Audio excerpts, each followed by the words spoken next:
चलो जी शुरू करते हैं टीचिंग एप्टीट्यूड।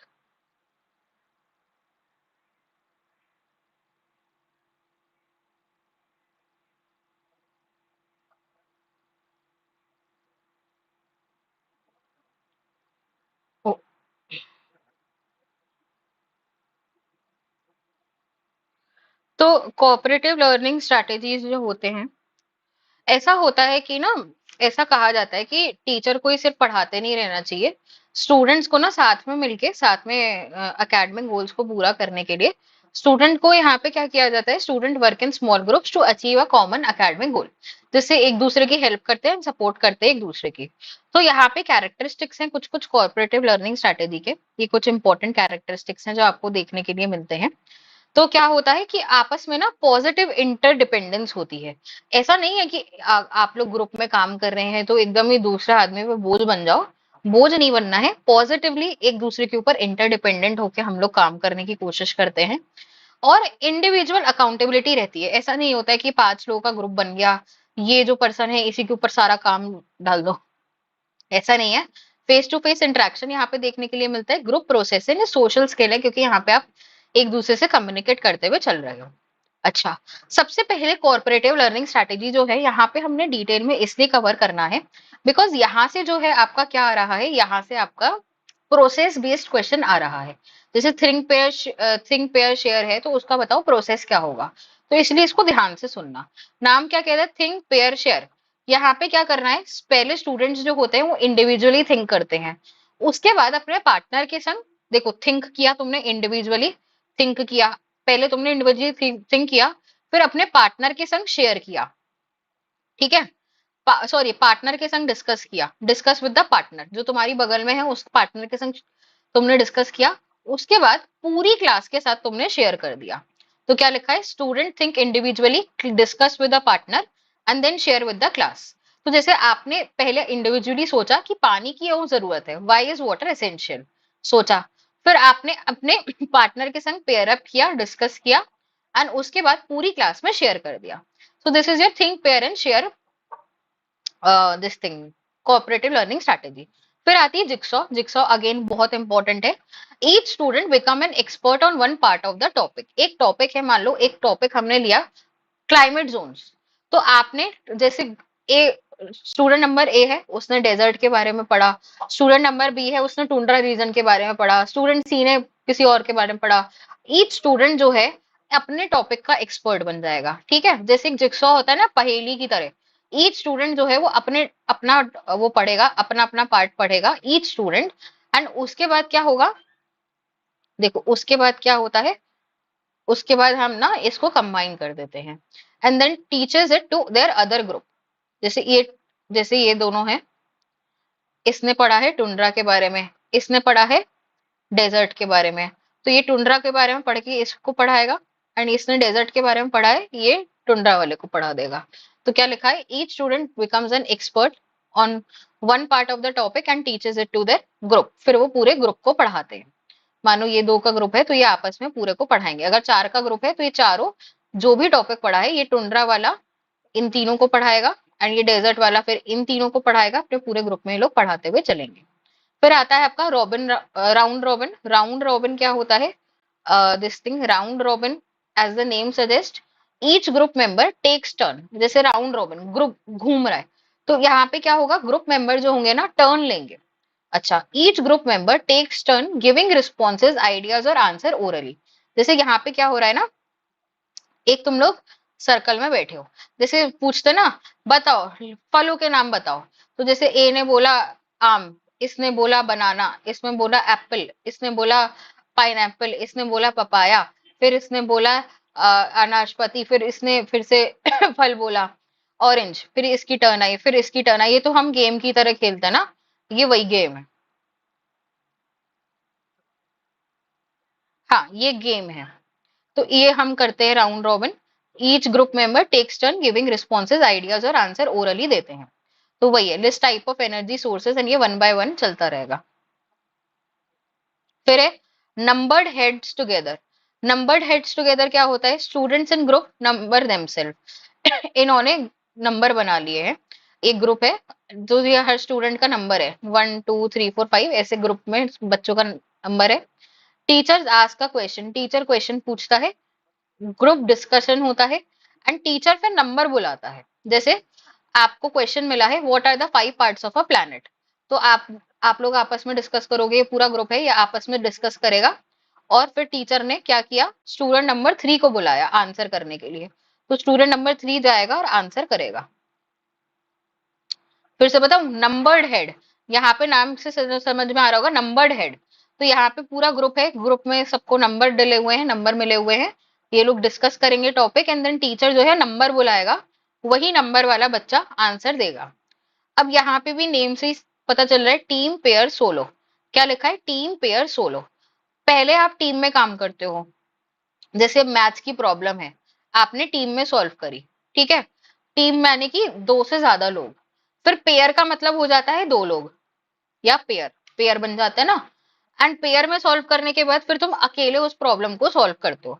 जैसे तुमने पहले मैथ्स जो है वो ग्रुप में सीखा, ये टीम में तुमने मैथ्स सीखा, फिर उसके बाद तुम घर गए, तुमने अपने फ्रेंड के संग, तुम और तुम्हारा फ्रेंड जो है पेयर बना के मैथ्स करते हैं, फिर उसके बाद तुमने अकेले सीखा, अकेले अलोन। तो ये नाम से ही पता चल रहा है, टीम पेयर सोलो। फिर है 3 स्टेप इंटरव्यू। 3 स्टेप इंटरव्यू क्या होता है, 3 स्टेप इंटरव्यू में पार्टनर ए जो है वो बी का इंटरव्यू लेगा। 3 स्टेप में इंटरव्यू हो रहा है, पहले ए वाला पर्सन जो है कह रहा है, ए वाला पर्सन बी का इंटरव्यू लेगा, फिर बी वाला पर्सन जो है वो ए का इंटरव्यू लेगा। फिर क्या होगा, इन दोनों ने आपस में एक दूसरे का इंटरव्यू ले लिया, then both share what they learn with another pair. फिर ये लोग क्या करेंगे, सी के पास जाएंगे और उसको बताएंगे कि इन्होंने आपस में क्या सीखा। सी और डी वाले पेयर के पास जाएंगे। फिर से बताऊं, 3 स्टेप इंटरव्यू में क्या होता है, पहले ए जो है वो बी का इंटरव्यू लेता है, फिर बी जो है वो ए का इंटरव्यू लेता है। जब इन दोनों ने आपस में एक दूसरे का इंटरव्यू ले लिया, फिर ये दूसरे पेयर के पास जाएंगे जिनका नाम मान लो है सी और डी। फिर ये सी और डी पेयर को जाके बताएंगे कि इन्होंने आपस में एक दूसरे से क्या सीखा। ओके। फिर ये स्टैड, स्टैड है स्टूडेंट टीम अचीवमेंट डिवीजन। ये सब पीवाईक्यू में है, प्लीज ये ध्यान से सुन लेना, ये सारे क्वेश्चन में आए हुए हैं। सबसे पहले स्टूडेंट टीम अचीवमेंट डिवीजन, सबसे पहले क्या करोगे, ग्रुप स्टडी करोगे। स्टूडेंट की टीम है ना, देखो स्टूडेंट टीम, ग्रुप स्टडी करोगे। फिर अचीवमेंट के लिए क्या करोगे, इंडिविजुअल क्विज या टेस्ट दोगे। ग्रुप में तो टेस्ट कभी होता नहीं है ना, टेस्ट तो हमेशा इंडिविजुअल पर्सन का ही होता है। ग्रुप स्टडी करने के बाद तुमने इंडिविजुअल क्विज या टेस्ट दिया। फिर क्या होगा, scores combined for team score. यहाँ पे क्या होगा कि ना, जैसे तुम लोगों ने ग्रुप में तैयारी करी, ये ग्रुप है और तुमने तैयारी करी, प्रिपेयर साथ में किया, फिर इंडिविजुअली तुम लोगों ने टेस्ट दिया। फिर यहाँ पे जो इंडिविजुअल टेस्ट का रिजल्ट आएगा, उसको क्या कर दिया जाएगा, ग्रुप कर दिया जाएगा, कंबाइन कर दिया जाएगा। ठीक है, इसको यहाँ पे कंबाइन कर दिया जाएगा। समझ गए।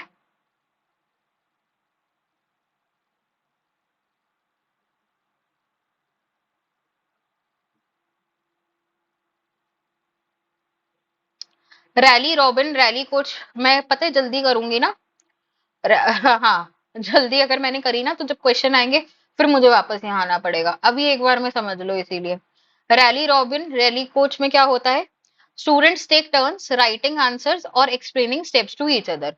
रैली रॉबिन रैली कोच में क्या होगा, आप लोग क्या करोगे, आप बारी बारी से टेक टर्न राइटिंग आंसर्स और explaining steps to each other, एक दूसरे को आप मैथ्स के स्टेप्स जैसे एक्सप्लेन करते हो ना क्लास में बैठे बैठे, one solve step one of maths problem, another explain step two, then swap roles.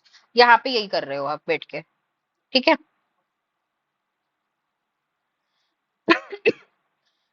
Group investigation आपका इंपॉर्टेंट है।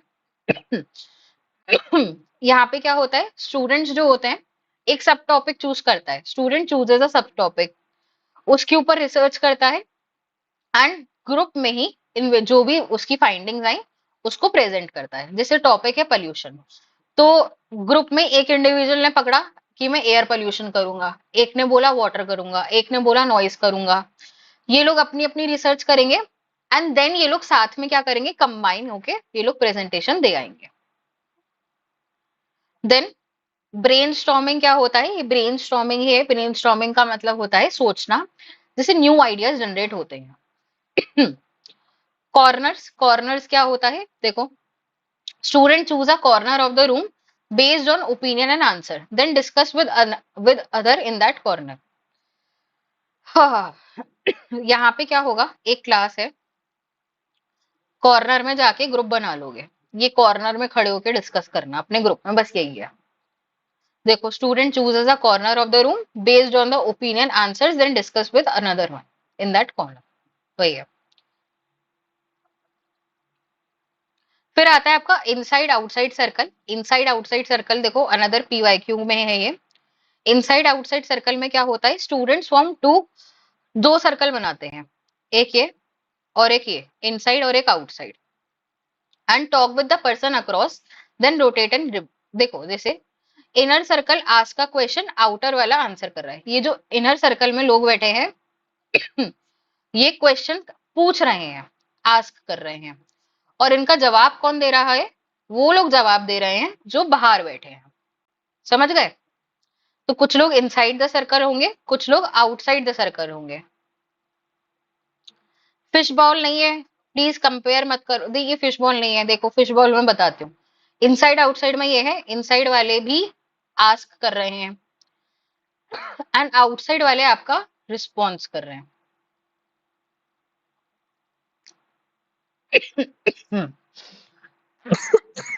ठीक है।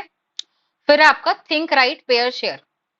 देखो, सबसे पहले नाम से ही पता चल रहा है, थिंक, सोचोगे, फिर लिखोगे, देन उसके बाद पेयर बनाओगे एंड देन शेयर कर देना। ठीक है।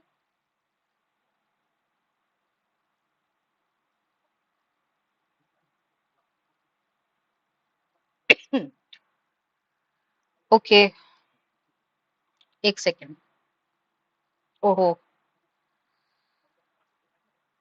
हम्म।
हम्म। फिर fish bowl, small group discusses while rest of them watches. देखो, फिश बाउल में कुंजल, इनसाइड आउटसाइड में क्या होता था कि ये अंदर वाले पूछ रहे हैं, बाहर वाले जवाब दे रहे हैं। फिश बाउल में ये है कि देखो, ये जो ग्रुप है ना, ये क्या कर रहा है? डिस्कस कर रहा है, बाकी जो लोग हैं वो उनको सुन रहे हैं, वॉच कर रहे हैं। यहाँ पे ये लोग आंसर कर रहे हैं, यहाँ पे ये लोग सिर्फ वॉच कर रहे हैं। ये जो अंदर वाले लोग हैं वो डिस्कस कर रहे हैं, बाकी वॉच कर रहे हैं। क्लियर हुआ?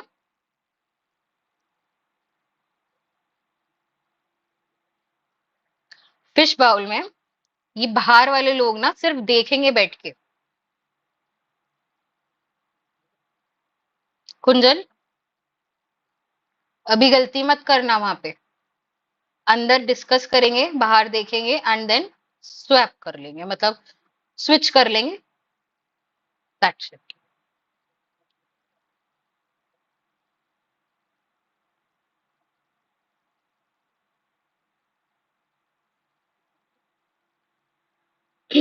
इजी क्वेश्चन है ये वाला।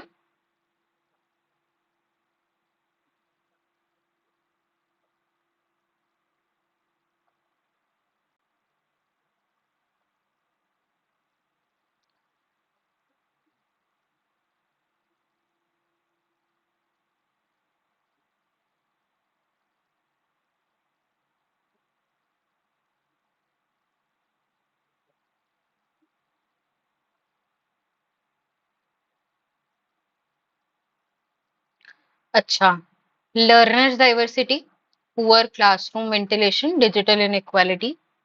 हम्म। तो देखो, learners diversity requires culturally responsive teaching strategy. मतलब लर्नर्स जो है ना, वो डाइवर्स हैं। मतलब एक ही कल्चर के नहीं है, बहुत वेरिड कल्चर के हैं। इसलिए यहाँ पे ऐसी स्ट्रैटेजी चाहिए जो कल्चरली रिस्पॉन्सिबल हो, रिस्पॉन्सिव हो एंड मीट कर पाए। पुअर क्लासरूम वेंटिलेशन है तो क्या होगा, नेगेटिव इफेक्ट होगा। डिजिटल इनइक्वालिटी है तो यहाँ पे वर्सनिंग द डिजिटल डिवाइड। मतलब कुछ लोगों के पास तो सोशल मीडिया है, इंटरनेट है, कुछ लोगों के पास बिल्कुल ही नहीं है। And teachers reluctance to innovate, यानी कि टीचर जो है वो अपनी जो पढ़ाने की टेक्निक है उसको इनोवेट नहीं करना चाहती। अब यहाँ से देखो, for creating mind mapping to brainstorm, mind mapping tools बताने हैं। माइंड मैप पता है कैसा दिखता है? माइंड मैप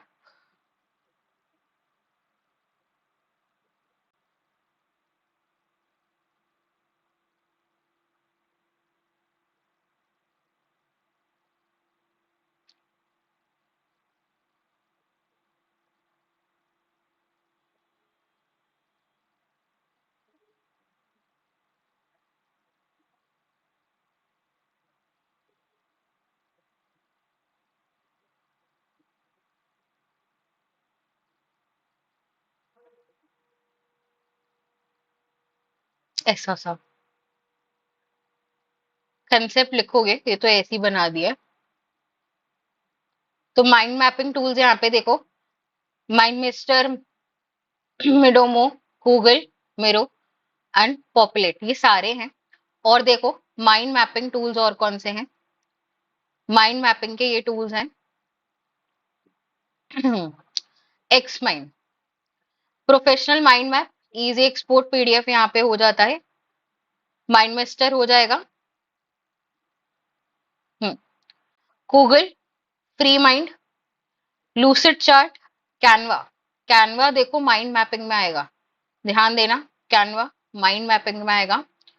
माइरो आपका डिजिटल व्हाइट बोर्ड है जहां पे आपका माइंड मैपिंग का फीचर होता है। मिंडोमो ये भी हो जाएगा।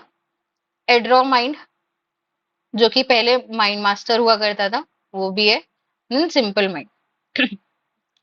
अब एनटीए कौन से पूछता है? यहाँ पे गूगल आता है।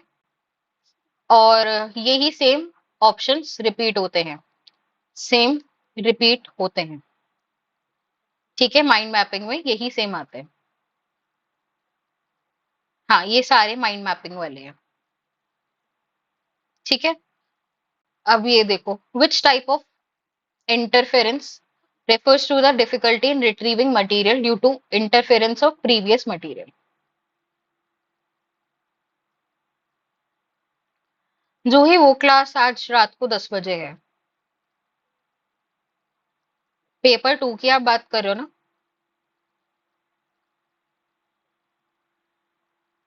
हाँ, और एक बात बताओ, पेपर 2 का जो आरसी है, क्या आपको वो करना है? Do you want to solve that?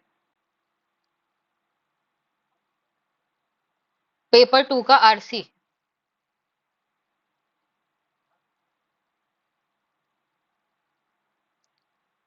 मतलब 90 क्वेश्चंस तो जो हैं वो तो डन है स्लाइड्स पे, लेकिन बाकी के 10 question I was not sure कि तुम लोगों को करने हैं या नहीं करने हैं। करना है? सारा करना है, ठीक है। ठीक है, ठीक है, आरसी कर लेंगे। आज कॉमर्स का 7th जैन का जो पूरा पेपर है ना, complete paper, will be doing the complete paper. चलो, which type of interference refers to the difficulty in retrieving material due to the interference of previous material। अब ये चार टर्म है, प्रोएक्टिव, डिस्फंक्शन एंड रेट्रोएक्टिव। यहाँ पे ये चारों term हमें समझने होंगे। प्रोएक्टिव इंटरफेरेंस क्या होता है? प्रोएक्टिव इंटरफेरेंस का मतलब होता है कि जो ओल्ड मेमोरीज है ना, वो इंटरफेयर कर जाती है न्यू मेमोरीज से। इसका क्या मतलब है? जब भी न्यू ईयर आता है तो हम क्या करते हैं, डेट डालते हैं, तो क्या होता है 1 जनवरी लिखते हैं, 1 जनवरी, एंड यहाँ पे 2024 ही डाल देते हैं। अभी भी बहुत बार होता है 2024 डाल देते हैं, 2025 चल रहा है। तो प्रोएक्टिव इंटरफेरेंस में क्या होता है कि जो ओल्ड मेमोरीज है ना, वो इंटरफेयर कर जाती है, इंटरफेयर विद लर्निंग और रिमेम्बरिंग न्यू थिंग्स। जैसे, हाँ, you keep writing last years date even though it's 2025। तो यहाँ क्वेश्चन में क्या पूछा था, which type of interference refers to the difficulty in retrieving material due to interference of previous material. तो प्रीवियस मटीरियल यहाँ पे 2024 की डेट है, और न्यू यहाँ पे 2025 डालना चाहिए, बट तुम 24 ही डालते रहते हो। अच्छा, रेट्रोएक्टिव इंटरफेरेंस में क्या होता है, new memories interfere with remembering old ones. यहाँ पे क्या हुआ कि आपने क्या किया, नया पासवर्ड डाला, नया पासवर्ड डालने के बाद आप अपना पुराना वाला पासवर्ड जो था वो भूल गए, तो यहाँ पे न्यू मेमोरीज आ गई, इस वजह से आपकी जो पुरानी मेमोरीज थी वो चली गई। ठीक है। हाँ, डिके का क्या मतलब होता है, डिके का मतलब होता है कि हम चीजें भूल जाते हैं। मेमोरी जो है हमारी चली गई क्योंकि हम उसको बार बार याद नहीं कर रहे हैं, तो बहुत सी चीजें हैं जो भूल जाते हैं। जैसे 15 दिन पहले कौन सी दाल खाई थी, याद है क्या, किसी को नहीं याद है, क्योंकि ना तो तुमने याद किया, ना तुमने रिहर्स किया, ना तुमने कुछ किया। अब जैसे आज जो है, आज मतलब तुम बार बार उसे याद करो कि आज क्या खाया था, तो तुम्हें भले ही याद रहेगा, अदरवाइज यू विल डीके, मतलब वो मेमोरी जो है वो डीके हो जाएगी। डिसफंक्शनल क्या होता है, डिसफंक्शनल का मतलब ये होता है कोई ऐसी चीज जो प्रॉपर काम ना कर रही हो और ये मेमोरी से रिलेटेड नहीं है। चलो, which of the following statement are true for criteria reference evaluation.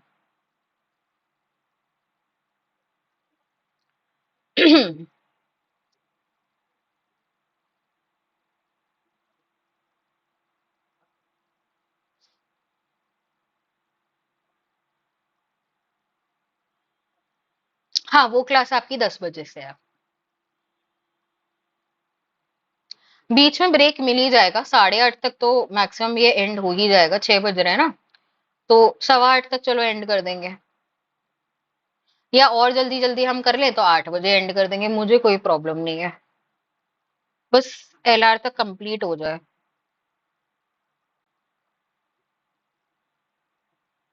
Criteria based referencing में क्या होता है, आपका ये एलिमिनेशन से हो जाएगा।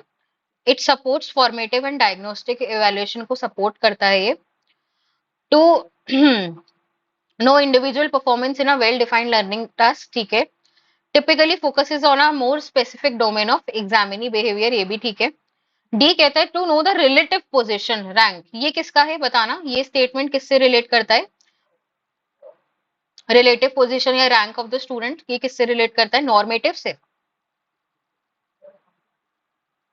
हाँ, ये नॉर्मेटिव से रिलेट करता है। To ascertain an individual status with respect to a defined achieve domain. तो टाइप्स ऑफ इवैल्यूएशन फटाफट से रिवाइज कर लेते हैं इन 2 मिनट्स। तो सबसे पहले आपका आता है फॉर्मेटिव इवैल्यूएशन। फॉर्मेटिव इवैल्यूएशन जो होता है वो कब किया जाता है, during the teaching learning process, जैसे अभी बीच में चल रहा है। तो टीचर जो होती है वो क्या करती है, चेक करती रहती है स्टूडेंट की जो प्रोग्रेस है, उसे टाइम टू टाइम चेक करती है, साथ ही साथ वो फीडबैक भी उसको देती है।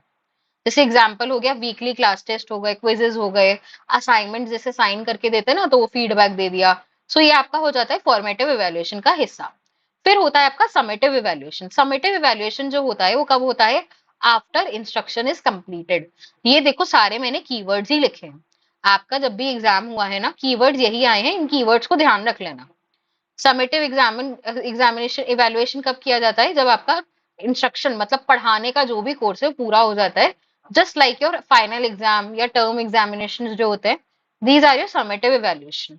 यहाँ पे हम क्या करते हैं, जज करते हैं ओवरऑल परफॉर्मेंस और अचीवमेंट को। ठीक है। डायग्नोस्टिक इवैल्यूएशन क्या होता है, डायग्नोस करना मतलब पहले से पता लगाना, मतलब इंस्ट्रक्शन शुरू करने से, पढ़ाने से पहले आप क्या करने की कोशिश कर रहे हो, मतलब आप पहले से ही डिफिकल्टी को पता लगाने की कोशिश कर रहे हो कि जो बच्चा है उसको डिफिकल्टी कहाँ आ रही है और वीकनेस उसकी क्या है, just like a pre test.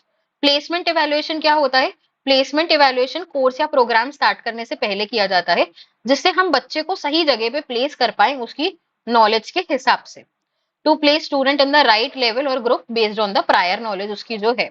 इसलिए एंट्रेंस लेवल के एग्जामिनेशन किए जाते हैं कि बच्चा कहाँ स्टैंड करता है, उसको वहीं पे प्लेस कर दिया जाता है।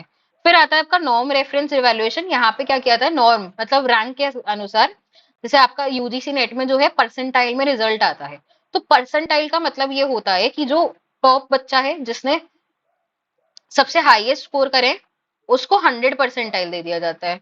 एंड उसके बाद हर हर जिसके भी कम नंबर आए उसको इसी पहले बच्चे से कंपेयर करते हुए परसेंटाइल स्कोर दिया जाता है। तो यहाँ पे क्या करते हैं, हम एक बच्चे की परफॉर्मेंस दूसरे से कंपेयर कर रहे होते हैं। ठीक है। क्राइटेरिया रेफरेंस इवेल्युएशन में क्या होता है, कोई फिक्स क्राइटेरिया होते हैं, जैसे एडमिशन क्राइटेरिया है 70% से ज्यादा होने चाहिए इन यूजी, ऐसा कुछ क्राइटेरिया हो। So that's your criteria based referencing. Continuous and comprehensive evaluation आपका क्या होता है, ऑन गोइंग इवेल्युएशन आपका होना चाहिए बोथ एकेडमिक एंड को स्कॉलरिस्टिक एस्पेक्ट का। ठीक है। ओवरऑल डेवलपमेंट की बात करता है, यहाँ से भी क्वेश्चन आपका आता है, ये जो आपका सीसीई है।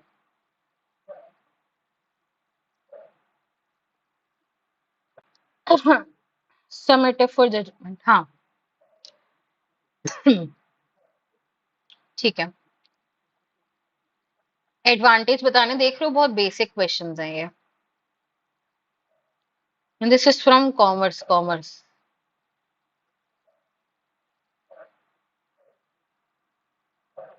डायग्नोस्टिक में रेमेडियल होगा, या आप डायग्नोस्टिक में पता लगाना चाहते हो कि बच्चे की वीकनेस क्या है या प्रॉब्लम क्या है, फिर उसका सोल्यूशन। तो ये एलिमिनेशन से ही बन जाएगा। कंप्यूटर बेस्ड लर्निंग आपकी सेल्फ बेस्ड लर्निंग होती है, कहीं पे भी पढ़ सकते हो। Hand on experience of lab या प्रैक्टिकल वर्क नहीं है यहाँ पे।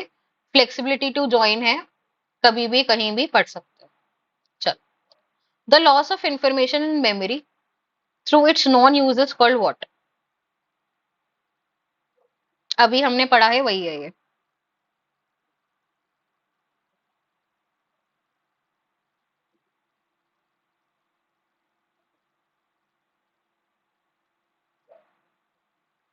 वो जो होता है वो डीके कहलाता है, क्योंकि आपने उसका इस्तेमाल नहीं किया।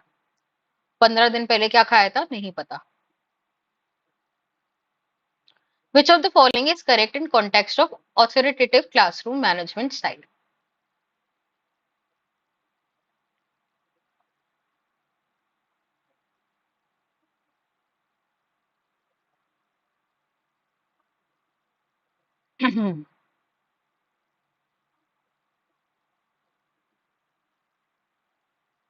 क्यों प्राची, डर क्यों लग रहा है?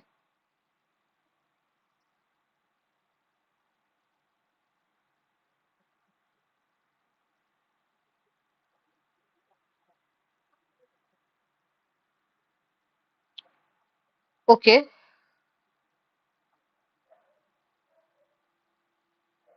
तुम लोग भूल गए हो, विक्की के अलावा शायद सब भूल गए हैं। विक्की के अलावा सब ने गलत करा है।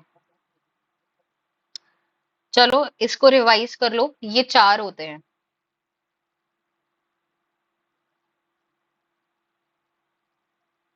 ये चार हैं। ठीक है। बी नहीं है कोमल, इसको रिवाइज कर लेता, आ जाओ। विच of the following is correct in the context of authoritative classroom management style. तो देखो, अथॉरिटेटिव क्या होता है, जो अथॉरिटेरियन है, यहाँ पे क्या लगा है, IAN, अथॉरिटेरियन है, वो स्ट्रिक्ट और कंट्रोल्ड है, जहाँ पे आपका वेरी स्ट्रिक्ट बिहेवियर होता है टीचर का, और वो डिसिप्लिन मेंटेन करने पे उनका फोकस रहता है। फ्लेक्सिबल नहीं होती है टीचर, एंड डांट वाट बहुत लगाती है। और विकी के अलावा सब गलत कर दिए। यहाँ पे आपकी टीचर जो है डांट वाट बहुत लगाती है, वेरी स्ट्रिक्ट नेचर है। और स्टूडेंट्स जो होते हैं ओबीडियंट होते हैं, बट उनको डर लगा रहता है, एंशियस नेचर होता है स्टूडेंट्स का, उनको डर लगा रहता है, और कोई क्लास में बातें बातें नहीं कर रहा होता है। क्वेश्चन में पूछा है अथॉरिटेटिव, ये बैलेंस्ड होता है, स्ट्रिक्ट है, टीचर स्ट्रिक्ट है बट फेयर है, डरा नहीं रही है। रूल्स है बट ऐसे हैं जो सपोर्ट करते हैं स्टूडेंट्स को। स्टूडेंट यहाँ पे कॉन्फिडेंट फील करते हैं, रिस्पॉन्सिबल फील करते हैं, मोटिवेटेड फील करते हैं। जैसे teacher allows class discussion but aspects discipline. वो होता है ना, शांति से बैठ के खाना खा लो, कुछ कुछ टीचर्स बोल दिया करते थे। तो कि शांत रहना पर कर लो जो कर रहे हो। वो अथॉरिटेटिव होता है, बैलेंस्ड होता है कि स्ट्रिक्ट है बट टीचर बच्चों को सपोर्ट कर रही है। अथॉरिटेरियन में वो बिल्कुल नहीं कर रही है, स्ट्रिक्ट एंड कंट्रोलिंग है। परमिसिव में वो लीनियंट होते हैं, जैसे बहुत फ्रेंडली टीचर्स होते हैं, कुछ ही रूल्स होते हैं, एंड वो डिसिप्लिन भी नहीं एज सच मेंटेन कर रहे होते हैं। और स्टूडेंट्स उनको, ऐसे टीचर्स को हवा में लेने लगते हैं। और यहाँ पे स्टूडेंट ज्यादा टीचर को ध्यान मतलब ज्यादा नहीं करते हैं। और इनडिफरेंट कौन से होते हैं? जो पैसिव टीचर्स होते हैं, अनइन्वॉल्व टीचर्स होते हैं। टीचर को मतलब ही नहीं है, अनइंटरेस्टेड है कि स्टूडेंट क्या कर रहा है, कैसे कर रहा है। और स्टूडेंट को यहाँ पे निग्लेक्टेड फील होता है। टीचर आता है, लेक्चर देता है, चला जाता है, स्टूडेंट उसकी बला से सुने ना सुने, सो जाए, कोई फर्क नहीं पड़ता। तो अब क्वेश्चन देखो, अथॉरिटेटिव पूछा है। अथॉरिटेटिव में ये है, encourage student to be independent thinkers but still provide efficient monitor. ठीक है। हाँ, ये रिस्ट्रिक्टिव एंड प्यूनिटिव जो बी आप कह रहे हो वो है अथॉरिटेरियन। चलो, अगेन टूल्स से क्वेश्चन है।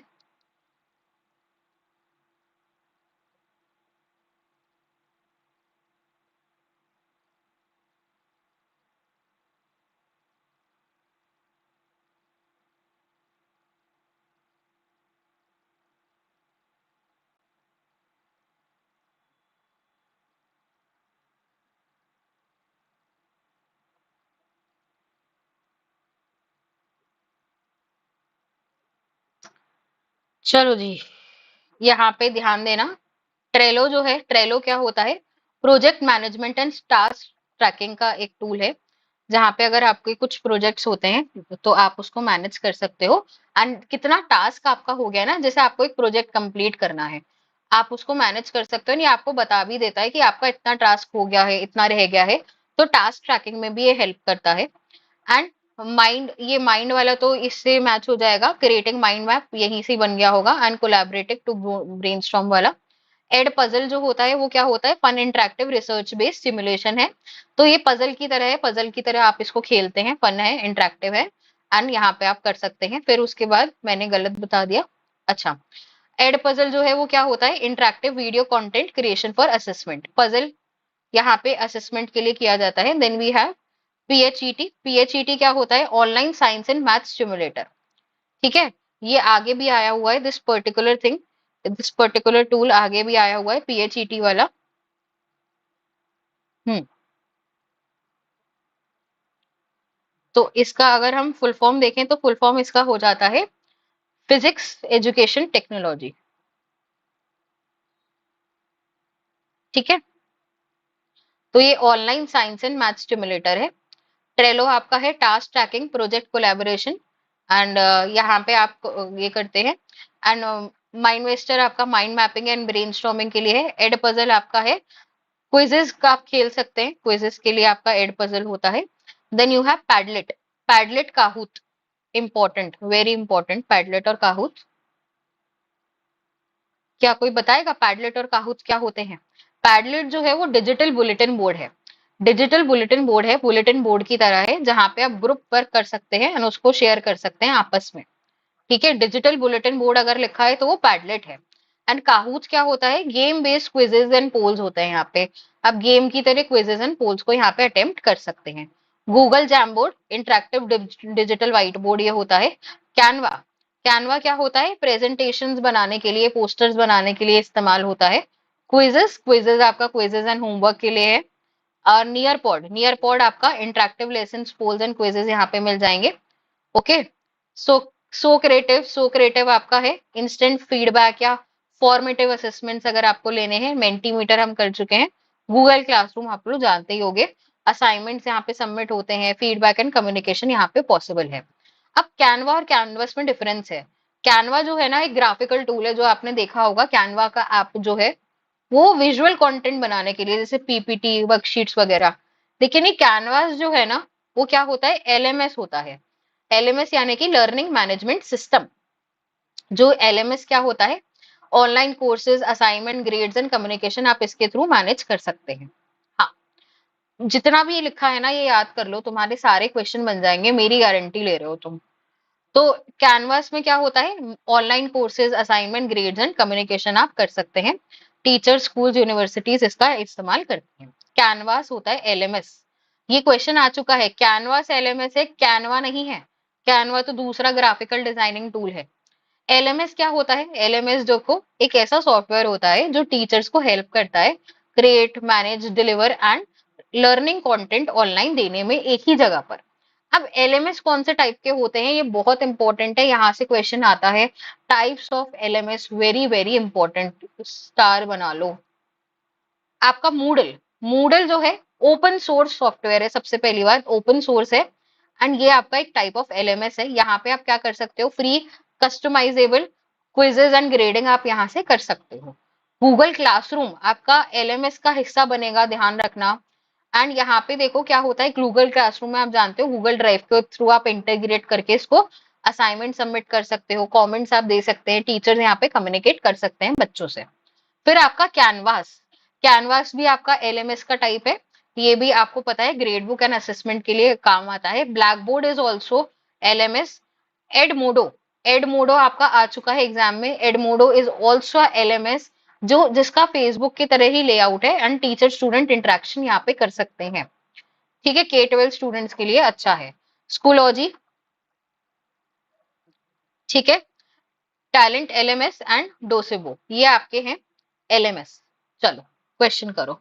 पेपर एनालिसिस, अब बच्चे विच पेपर एनालिसिस, जो पेपर होने वाला है उसका एनालिसिस या जो पेपर हो चुका है 7 जनवरी वाला उसका कह रहे हो आप, किसकी बात कर रहे हो आप बच्चे? दीपिका,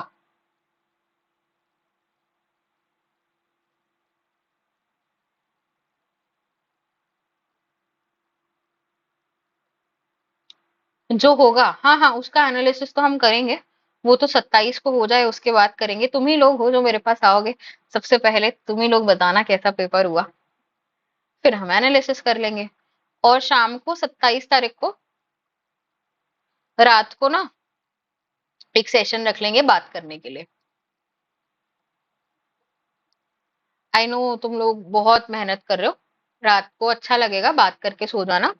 स्पेशल पे रख लेंगे, ठीक है, तो वहां पे कॉल का ऑप्शन होता है, तो तुम लोग कॉल भी कर पाओगे।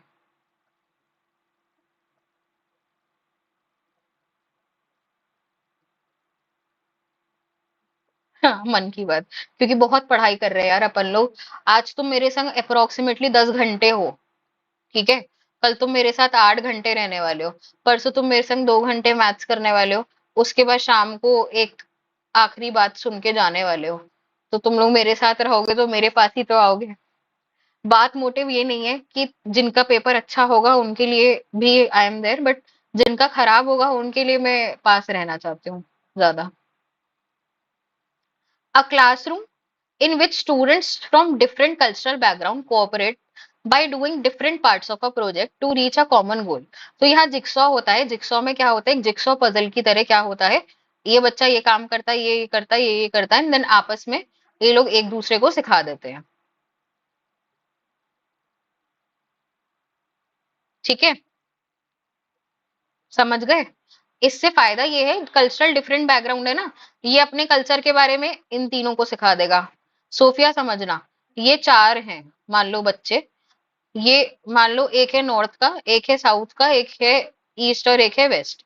तो ये नॉर्थ वाला बच्चा साउथ वाले ये नॉर्थ वाला बच्चा इन तीनों को अपने कल्चर के बारे में सिखाएगा। ये साउथ वाला बच्चा अपने कल्चर के बारे में इन तीनों को सिखाएगा। ये ईस्ट वाला इन तीनों को सिखा देगा, वेस्ट वाला इन तीनों को सिखा देगा। ओके।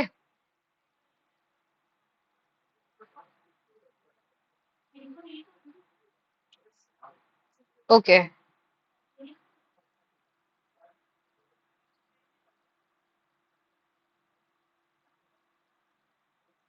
29 को एग्जाम है हिंदी लिटरेचर से, मैंने आपसे।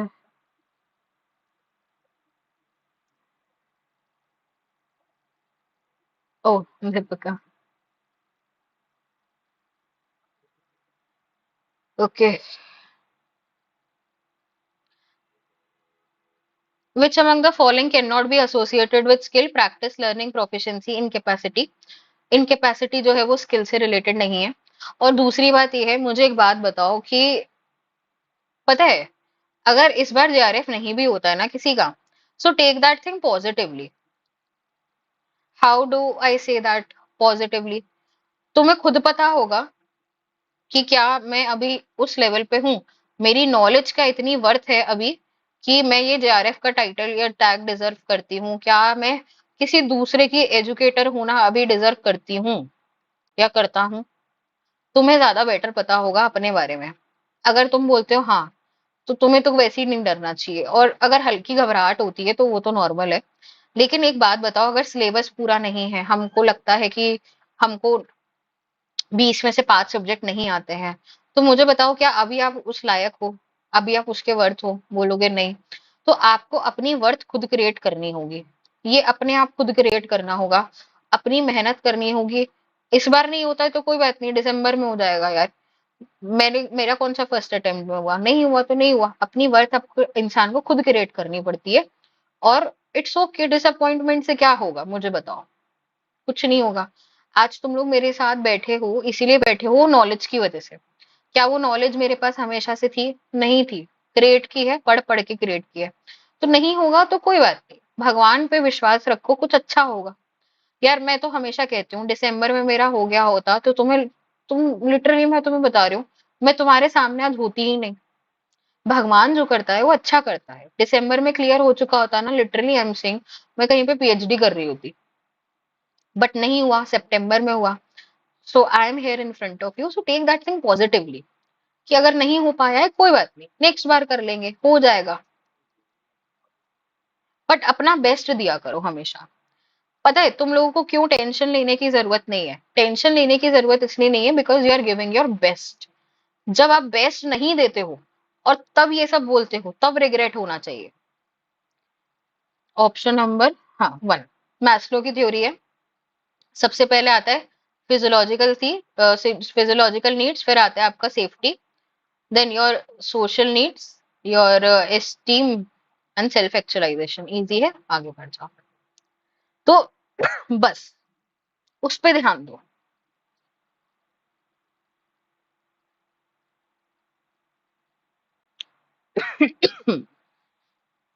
एक ही ऑप्शन से हो जाएगा ये।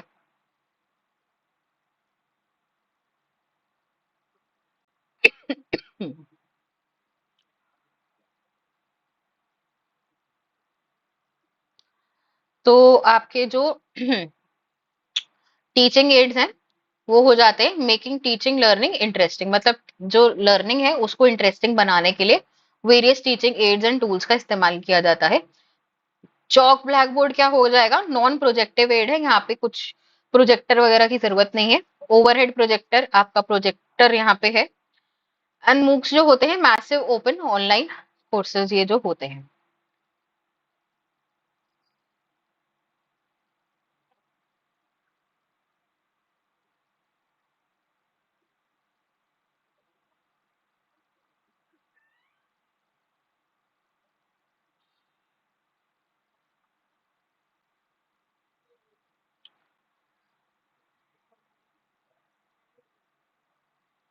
सो देखो, इसका पेडागोगी का मतलब होता है how, how teacher, how teacher teaches. हम्म,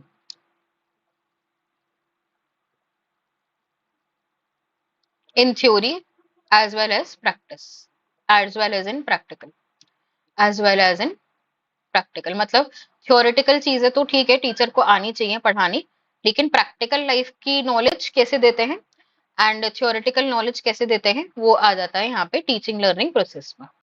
चलो, ये एक थ्योरी है आपका, ये देखो, ये जो थ्योरी है ये हमें करनी है।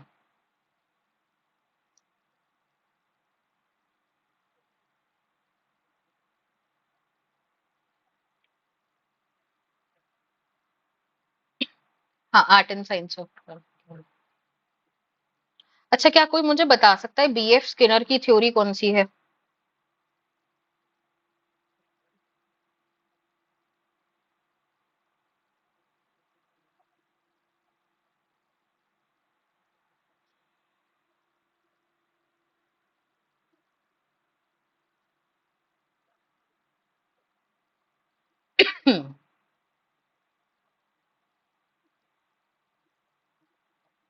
Operant conditioning.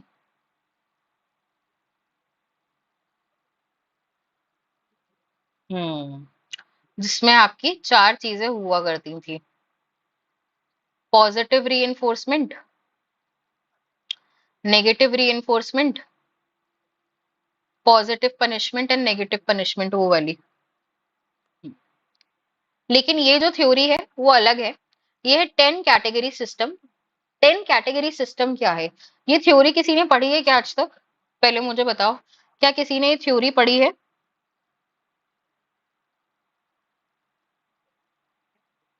हाँ, वो चूहे वाला है, बीएफ स्किनर रैट।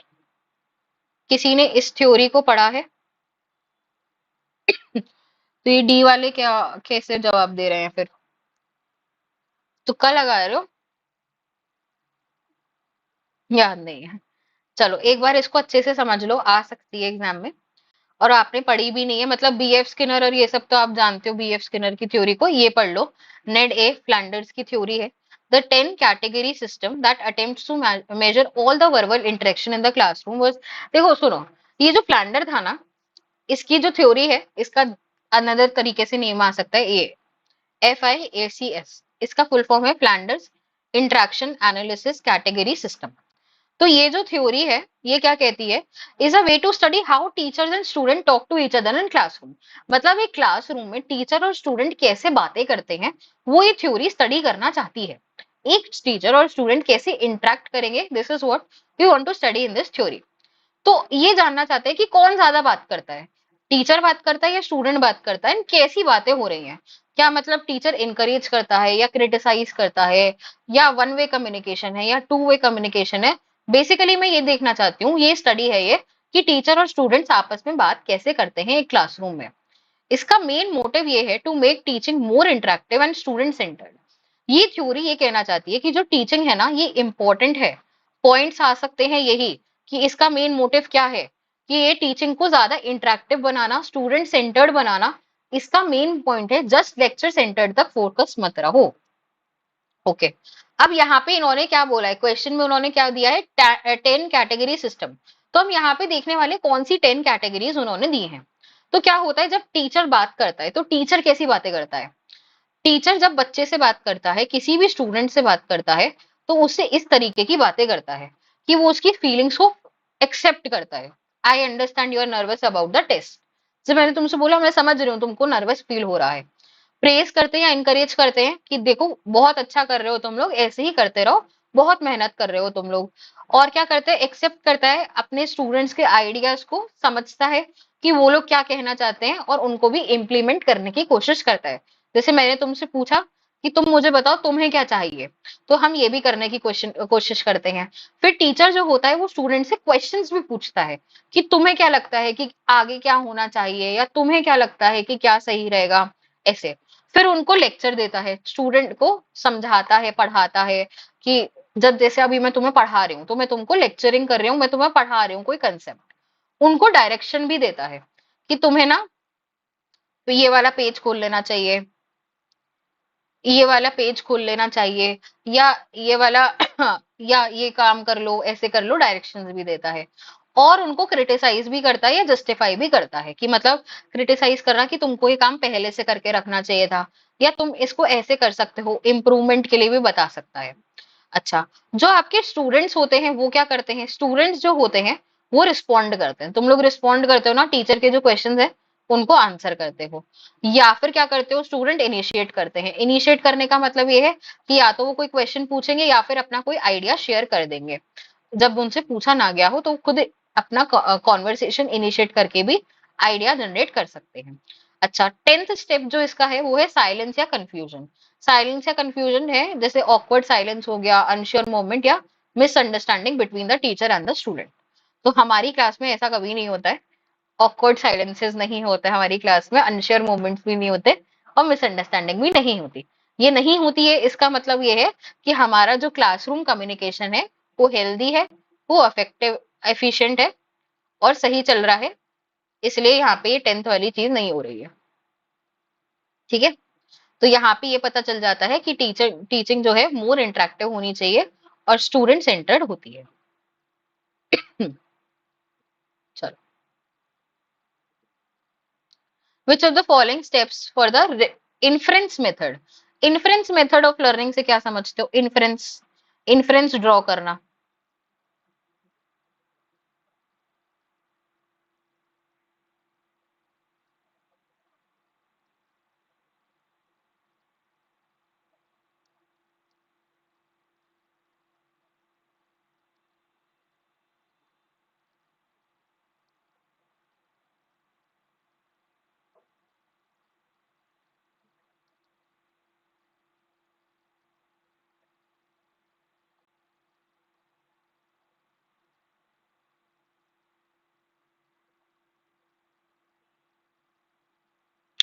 हाँ, राहुल आ सकता है ना, एक बार आया भी हुआ है।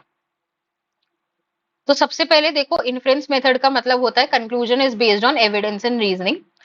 अब यहाँ पे स्टेप्स अगर हम देखें तो सबसे पहले क्या करते हैं, हम प्रोपोजिशन करते हैं, कुछ पर्टिकुलर मेथड के लिए प्रपोज करते हैं कि ऐसे हो सकता है। देन उसका रीजन दोगे, रीजन के बाद आपका एग्जाम्पल, फिर आपका application, and then we have your conclusion. Observational learning.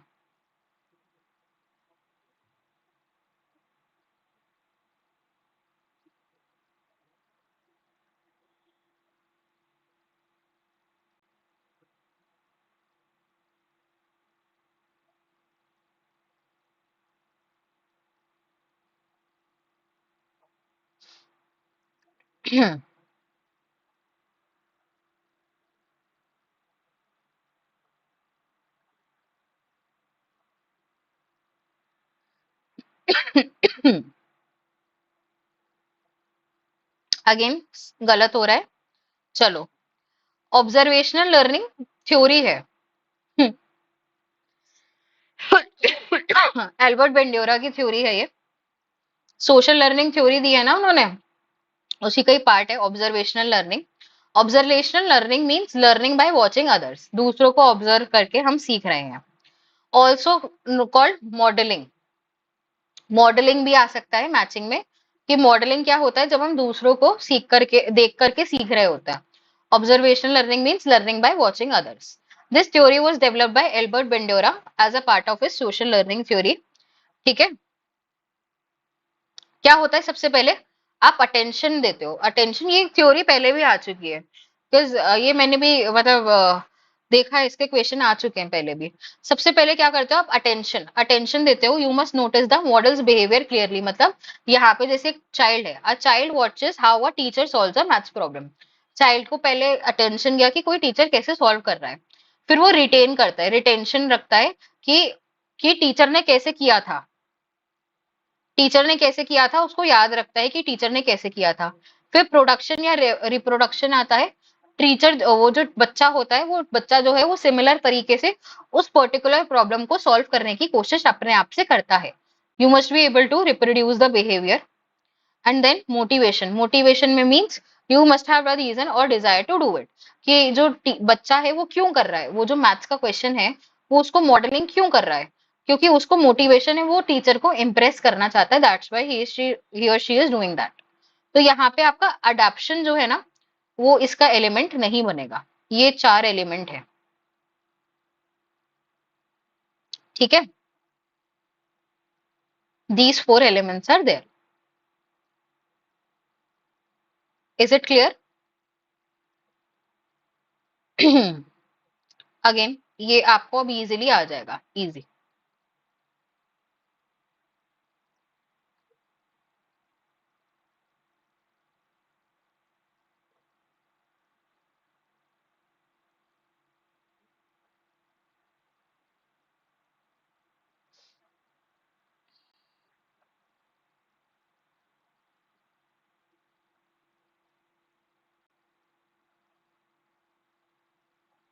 Round robin और ब्रेन स्टॉर्मिंग हो रही है।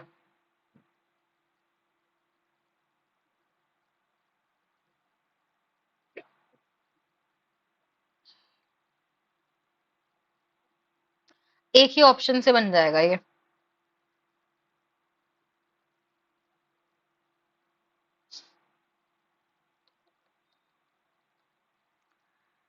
चलो देखते हैं। देखो यहाँ पे मेरा तो ये पीयर टीचिंग में पहले ढूंढती, मेरे को पर्सनली पीयर टीचिंग सबसे इजी लगता। तो पीयर टीचिंग का मतलब मैं समझती हूँ पीयर्स आपस में, मतलब बच्चा बच्चे को पढ़ा रहा है, student teaching specific topics to others, आपस में पढ़ा रहा है। ठीक है, वही पीयर टीचिंग हो जाती है जो तुम अपने दोस्तों के संग करते हो एक रात पहले हॉस्टल में, वही। फिर उसके बाद होता है फिश बाउल। फिश बाउल में है observing and listening to a core group discussion. Core group का मतलब हो जाता है, ये देखो फिश बाउल, ये जो बैठे हैं ना अंदर, ये कोर ग्रुप है। और बाहर वाले जो है ना, इनको ऑब्जर्व कर रहे हैं और इनको सुन रहे हैं, बैठ के लिसन कर रहे हैं, कुछ बोल नहीं रहे हैं। Number heads together, number heads together में क्या हो जाएगा, assigning roles and rotating group representatives, मतलब वही है, रोल्स असाइन किए मतलब नंबर्स असाइन किए हैं।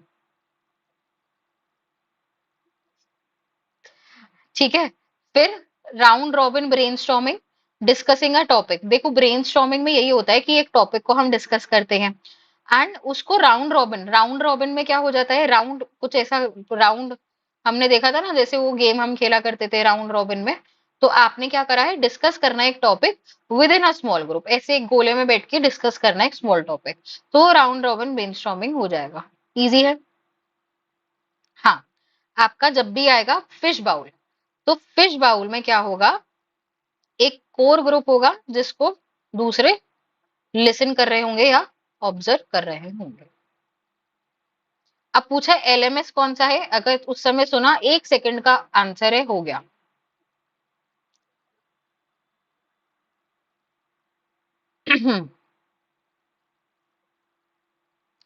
तो ठीक है, जिस जिसके जेआरएफ होंगे तो हम लोग मिलेंगे जरूर। और मेरी मिठाइयाँ तैयार रखना, काजू की बर्फी, गुलाब जामुन, और तुम अपने लोकल एरिया के फेमस स्वीट्स भी ला सकते हो। अंदर वाला बाहर से, वो तुम वो वाला कह रही हो।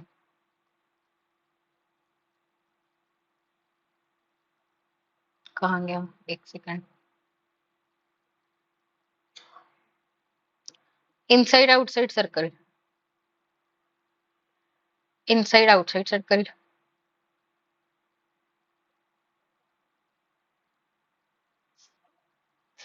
या अरे, अपना अन अकेडमी का वो होता है ना प्रोग्राम, तो उसमें हम इनवाइट कर सकते हैं, मतलब I can invite you all.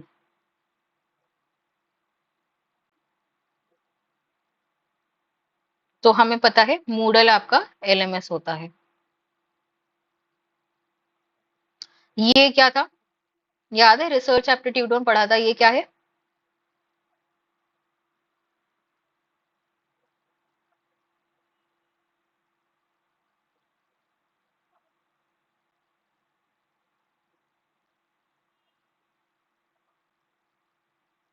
Sheetal, I am from Agra.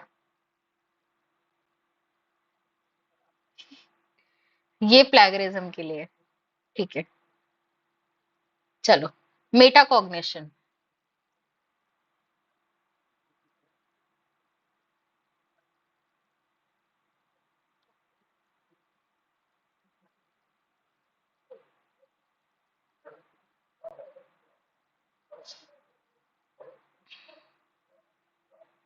Meta cognition वैसे बता दूं क्या होता है, मेटा कॉग्निशन होता है जब हम अपने ही थॉट प्रोसेसेस के बारे, ओवर थिंकिंग की भी ओवर थिंकिंग है ये, मतलब जब हम अंडरस्टैंड करना चाहते हैं कि हम ऐसे क्यों हैं, जैसे अंडरस्टैंड करना चाहते हैं कि मुझे एंजाइटी क्यों है, ऐसे ओवर थिंकिंग की भी ओवर थिंकिंग कर लो। Understanding one's own thought process. Hmm.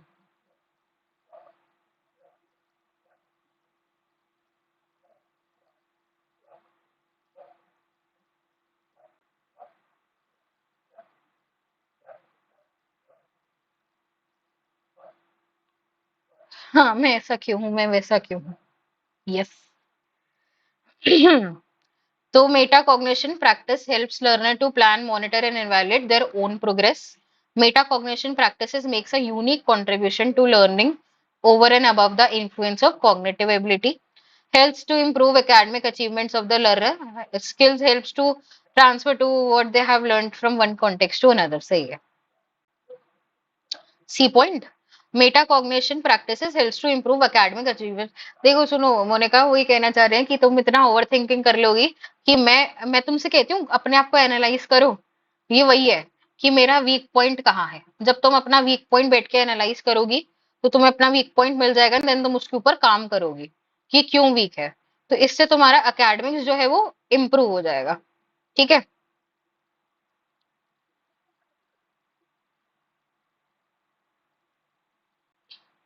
When a car passes you on the road and appears to shrink as it gets farther away, which phenomenon permits you to realize that the car is not getting smaller? हाँ, तो ऐसे होता था ना पता नहीं पता नहीं बचपन में तुम लोग को होता था कि नहीं।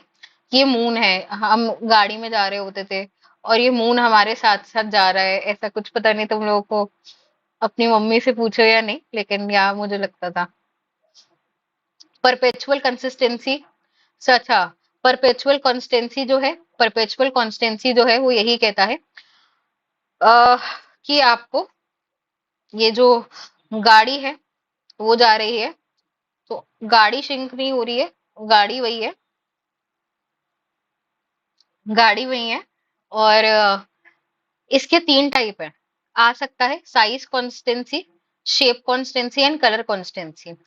साइज में ये होता है we know the objects real size doesn't change even if it looks from, मतलब जैसे वही है ना कि चांद जो है वो पास से देखो तो वो बड़ा दिखेगा, वैसे तो वो दूर से देखो छोटा छोटा सा दिखता है। तो वो साइज जो है वो रियल साइज अलग ही है। We know the objects real size doesn't change even if it looks smaller या इनलार्ज दिखेगा। हमें ये पता है कि उसका रियल साइज वही है, वो चेंज नहीं होता है। शेप कॉन्स्टेंसी जो है वो ये कहता है recognising a shape as the same even if the angle changes. Shape constancy का मतलब है कि एंगल बदल दो तब भी जो है आप जानते हो कि वो शेप क्या है, एंगल बदलने पे भी फर्क नहीं पड़ेगा। कलर कॉन्स्टेंसी का मतलब ये हो जाता है जब लाइटनिंग लाइटनिंग से आपको पता है कलर अलग दिखते हैं, लाइटनिंग मतलब अगर लाइट बहुत ब्राइट है तो अलग ही चमकता दिखेगा, अंधेरे में डल दिखेगा। लेकिन आप ये जानते हो कि यह white shirt looks blue in moonlight, moonlight में वो नीली सी दिखती है बट वो एक्चुअल में व्हाइट है। अच्छा, सेल्फ एक्चुअलाइजेशन क्या होता है, मैस्लो की थ्योरी वाला सेल्फ एक्चुअलाइजेशन है ये जो लिखा हुआ है ये मैस्लो थ्योरी का है।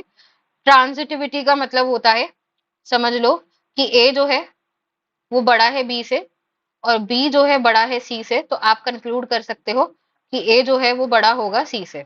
दिस इज ट्रांसिटिविटी, मैथ्स का पार्ट है। सिमिलैरिटी, सिमिलैरिटी का मतलब है, हाँ, where similar items are group together, and यहाँ पे साइज का कोई रिलेशन नहीं है। सिमिलैरिटी का मतलब है एक संग सिमिलर आइटम्स को पुट कर दो। चलो, skills to face job interviews and getting employed are part of what?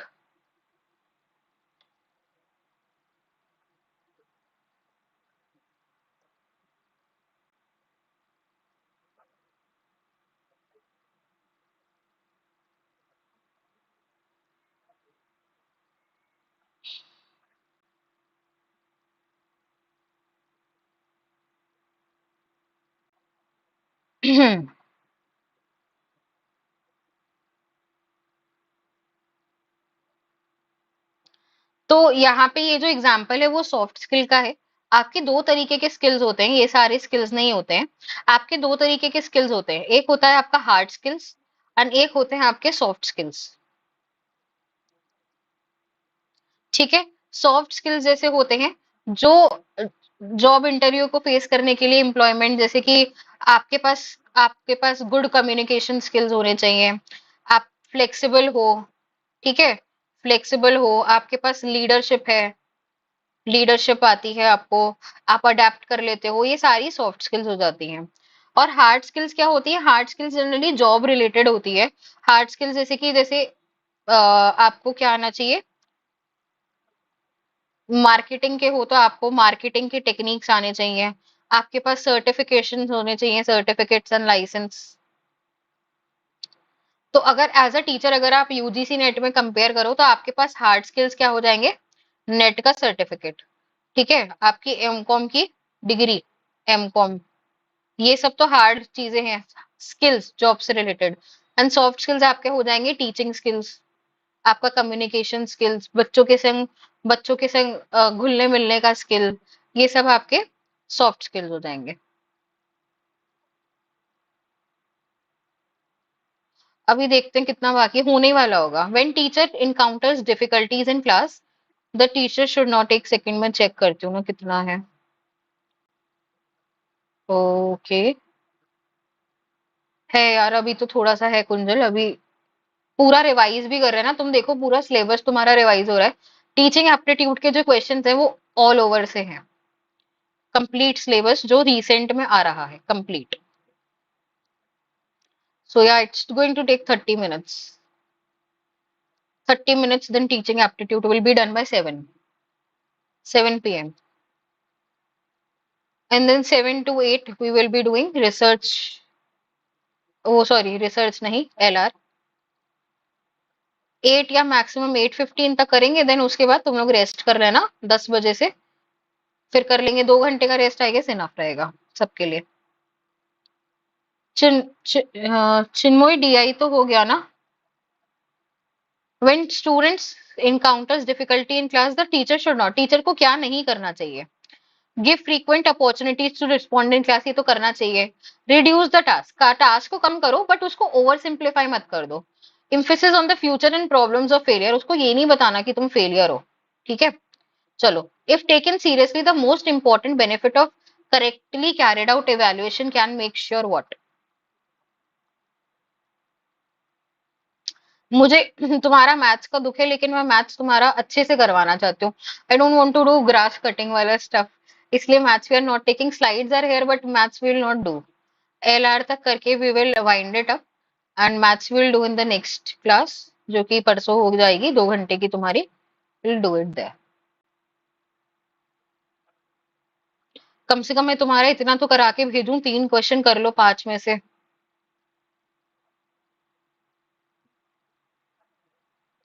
चलो। If taken seriously the most important benefit of correctly evaluation क्या होता है?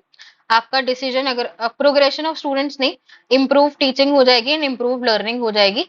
और अचीवमेंट्स के बेसिस पे, ये तो वैसे भी नहीं करना, इसको मत करना, एलिमिनेट कर दो तो ये बन जाएगा। अब ये करो।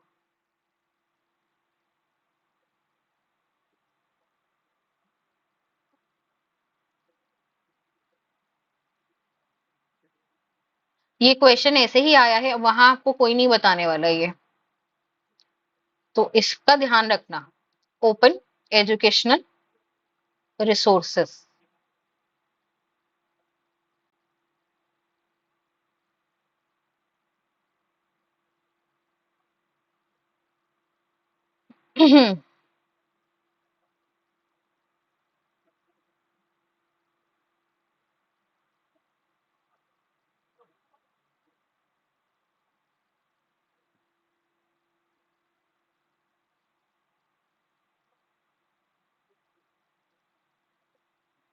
H इंडेक्स क्या होता है?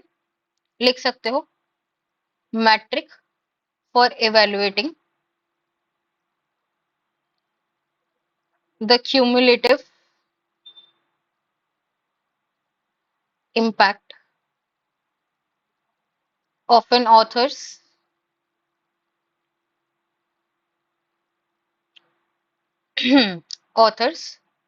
scholarly output and performance। Meaning बता रही हूँ, एक सेकेंड।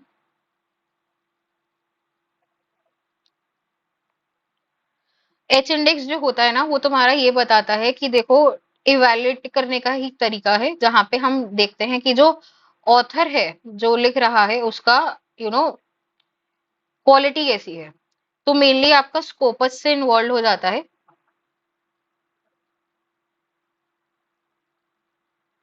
स्कोपस से इन्वॉल्व हो जाता है ये तुम्हारा।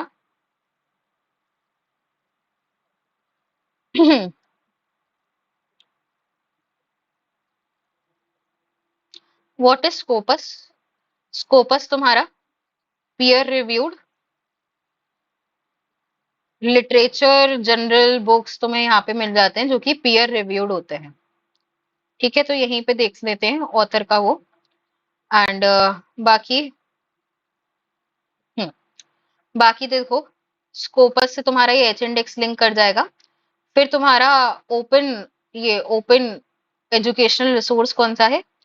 ओपन एसेस यहाँ पे होता है। एलएमएस हमें पता है हमारा मूडल है, मूडल एलएमएस से ही बन गया होगा। और आपका स्वयं जो है मैसिव ओपन ऑनलाइन कोर्सेज होते हैं। तो सोफिया इज आस्किंग, आप थके नहीं? तो स्कोपस में बच्चे रिसर्च पेपर्स पब्लिश होते हैं, बुक्स होती हैं, जर्नल्स होते हैं जो कि पीयर रिव्यूड होते हैं। पीयर रिव्यूड मतलब जैसे तुम प्रोफेसर हो कहीं पे, कहीं और के प्रोफेसर्स तुम्हारे वो रिव्यू करते हैं कि तुम कैसा कर रहे हो। Peer reviewed means same level. नहीं नव्या, टीचिंग एप्टीट्यूड मैंने लिया नहीं है, और इस बार मैं लेने भी नहीं वाली थी। टू बी वेरी ऑनेस्ट, मैंने 4 ही सब्जेक्ट सोचे थे, but here we are. How many we have covered? Data interpretation pura, I'll not say I have covered it, but yeah, communication we have done pura, and teaching aptitude we are now doing. So yeah, technically 6 subjects we have done.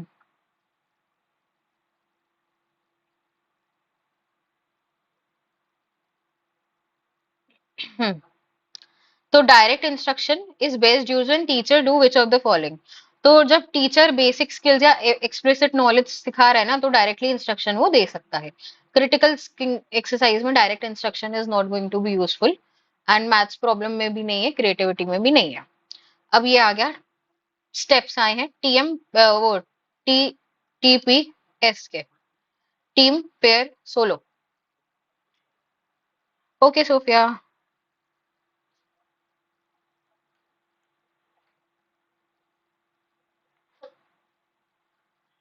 हाँ, missing DI, बस तुम लोगों को डर लगता है उसमें missing DI, इसमें डर लगता है क्या? तो टीम पेयर सोलो।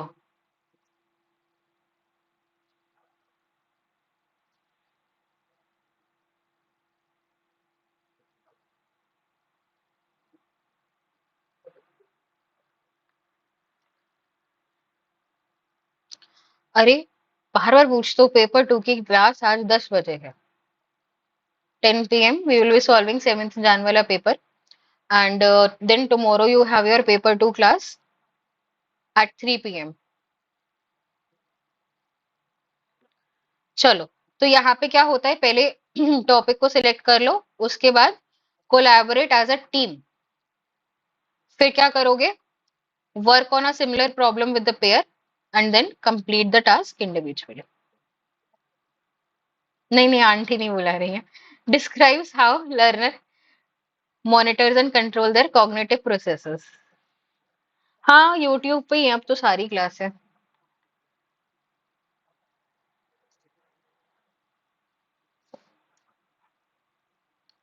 अम,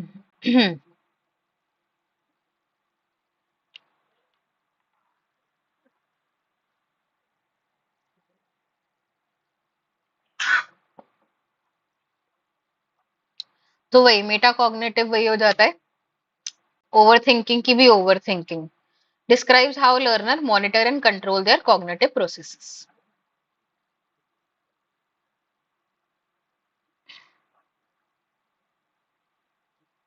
इम्पोर्टेंट।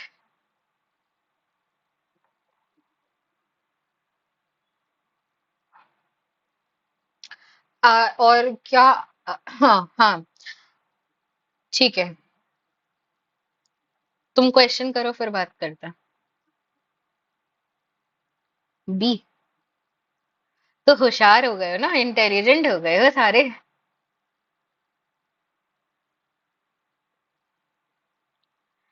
देखते मेरे रैंकर कौन कौन से आएंगे इसमें से। चलो, मॉडलिंग क्या होता है? और मॉडलिंग अभी हमने देखा, बेंडोरा साहब की थ्योरी में था। हम क्या करते हैं? Observing the performance of an expert, observe करते हैं, फिर उस हिसाब से हमने 4 स्टेजेस उसकी देखी थी। 4 एलिमेंट हमने देखे थे। स्कैरफोल्डिंग का मतलब होता है कि पहले ना आप क्या करते हो, लर्नर की सपोर्ट करते हो। सपोर्ट देखो, जैसे मॉडलिंग में क्या था, observing the performance of an expert, जैसे क्या करते हैं, स्टूडेंट लर्न करता है, स्किल सीखता है, कैसे? जैसे टीचर ने सॉल्व किया था वैसे। ठीक है। स्कैफोल्डिंग में आपका क्या होता है? पहले ना आप लर्नर की हेल्प करते हो स्टार्टिंग में, ग्रेजुअली ग्रेजुअली उस सपोर्ट को कम कर देते हो।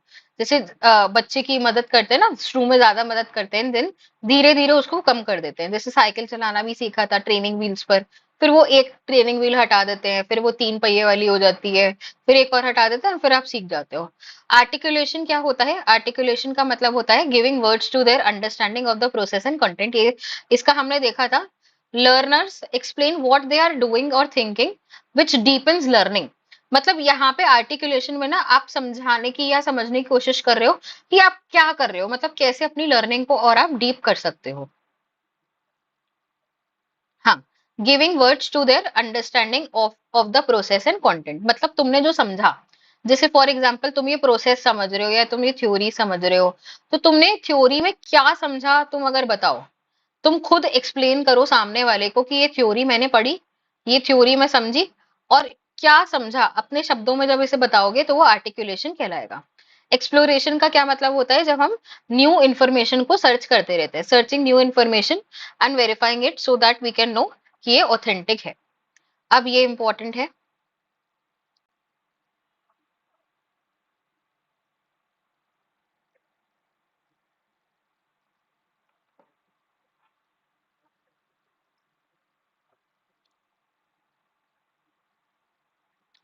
तो मुबारक हो, 6 घंटे तुम्हें पूरे हो चुके हैं पढ़ते पढ़ते, और बहुत अच्छा कर रहे हो, बहुत अच्छे से पढ़ रहे हो। Good good good.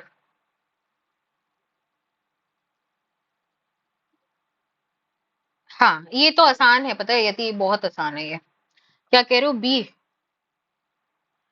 The transfer of learning from one situation to another that is conscious and effortful is known as high road.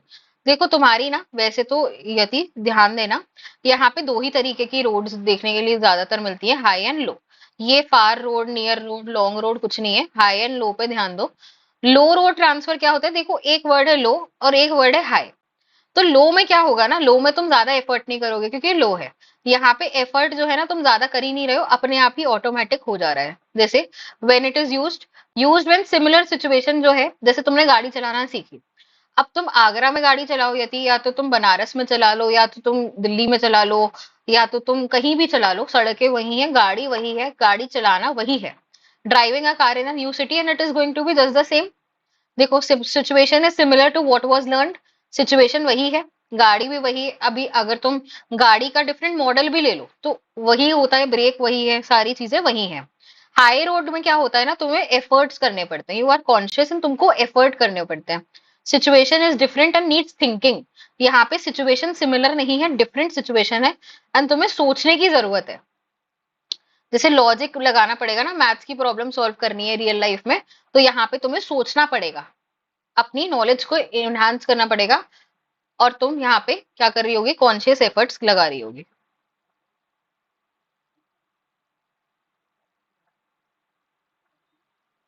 ठीक है।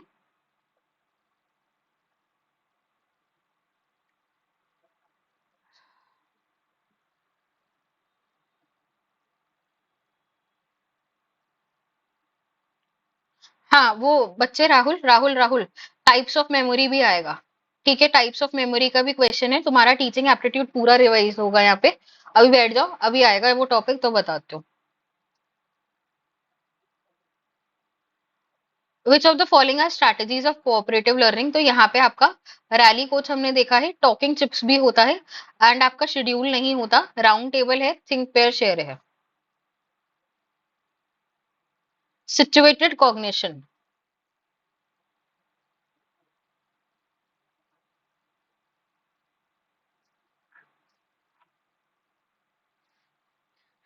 टॉकिंग चिप्स या।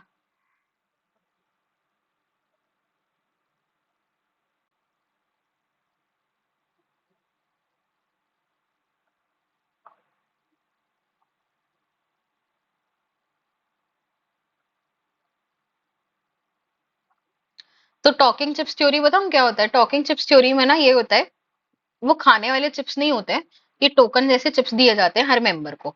तो यहाँ पे मान लो कि ईच मेंबर, मतलब एक टीम है पूरी जिसमें मान लो 5 लोग हैं, 5 लोगों को चिप्स दिए जाते हैं, मान लो कितने ही चिप्स दिए हर मेंबर को, ईच हैज 5। तो अगर इन्हें बोलना है ना, तो टेबल पे इन्हें, अगर इनको बोलना है तो इस पर्सन को अपना चिप चिप यहाँ पे रखना पड़ेगा। तो इसके पास 5 चांसेस है, जब इसके चिप ओवर हो जाएंगे तो ये बात नहीं कर सकता। That's talking chips, as the name suggest.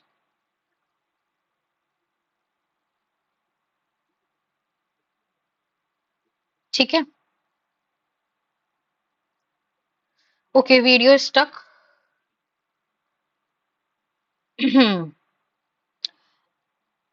I see to it. 1 minute तुम लोग करो, मैं वीडियो बंद ही कर दे रही हूँ। करते हैं ना, ऐसे ही करते हैं, मैं उसको देखती हूँ ना। आ, तब तक क्वेश्चन तो कर ही लेते हैं।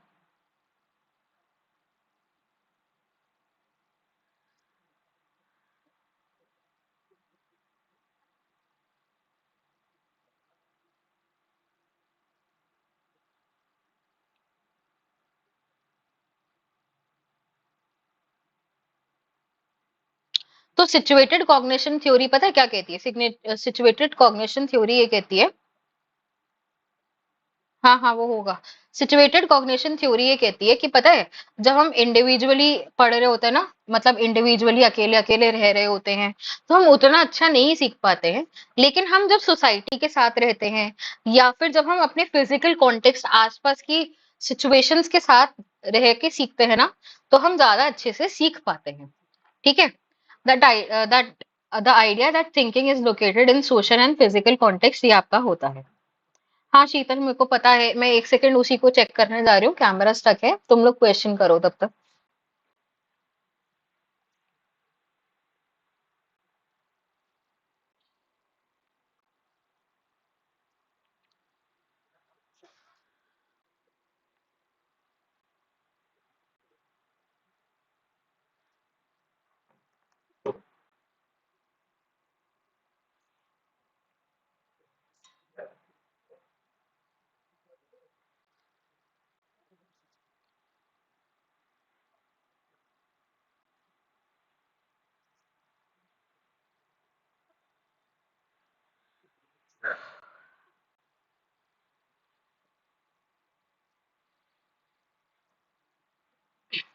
विच of the following tools can be use for creating a virtual science lab experience?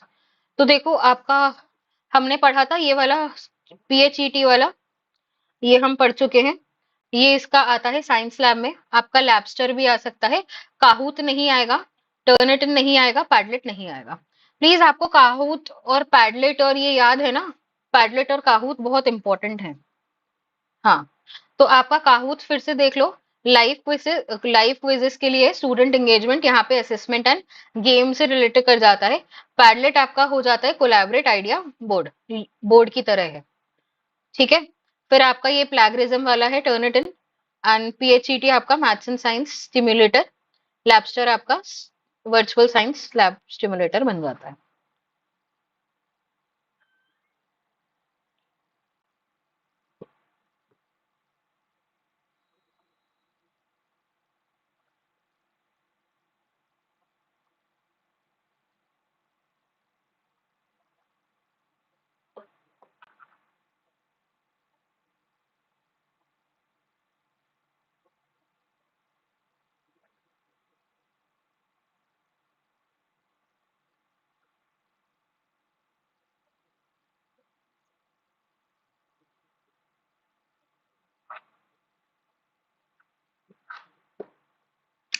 तो लाइजस फेयर रिलेशनशिप में स्टूडेंट्स जो होते हैं वो कोऑपरेटिव होते हैं।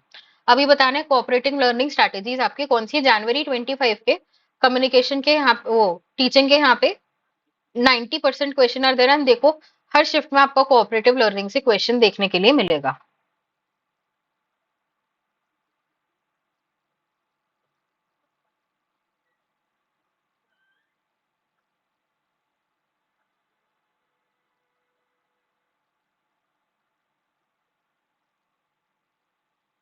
तो कॉर्नर्स मैंने आपको बताया था, fish bowl, team word webbing भी है, एंड राउंड रॉबिन, ये ब्रेनस्टॉर्मिंग भी है। यही आएंगे, देखो अभी इनमें से कौन सा है।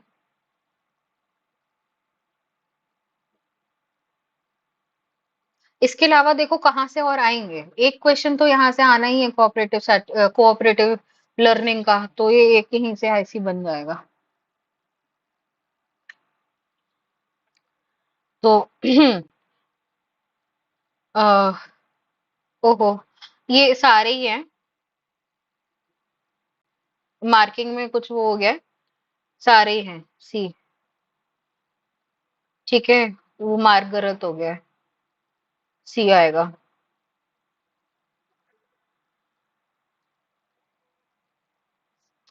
आई guess I have to contact with my team because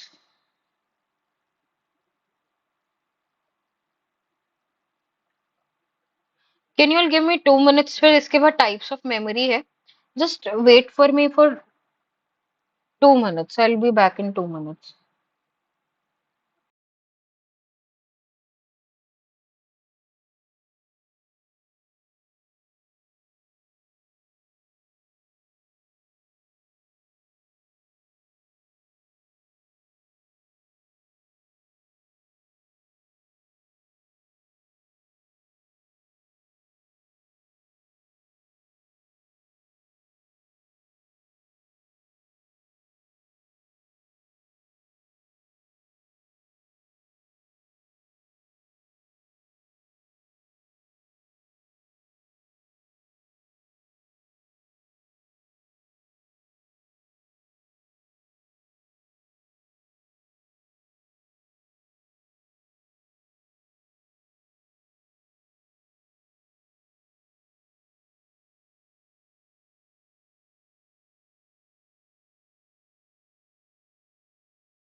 Okay, so let's continue.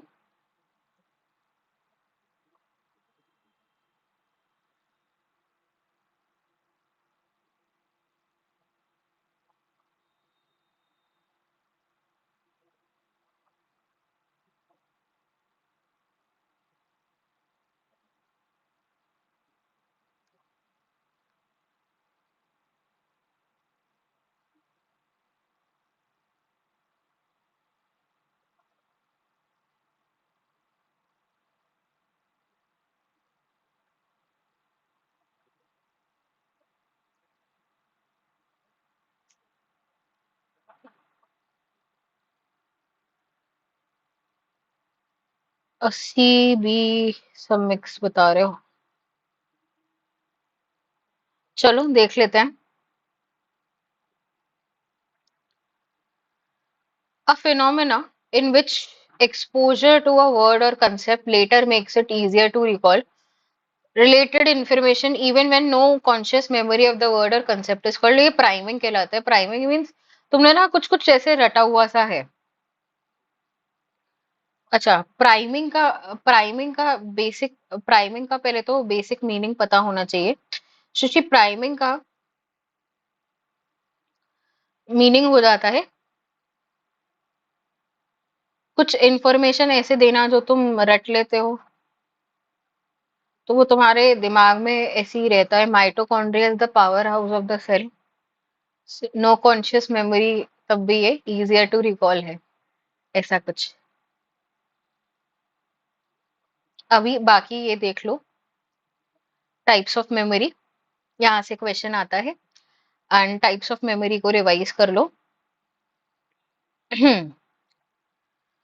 Sensory memory होती है। सेंसरी मेमोरी तुम्हारी शॉर्ट टर्म के लिए होती है, जिसमें तुम 1 से 3 सेकंड्स के लिए इंफॉर्मेशन को होल्ड करते हो, उसके बाद भूल जाते हो।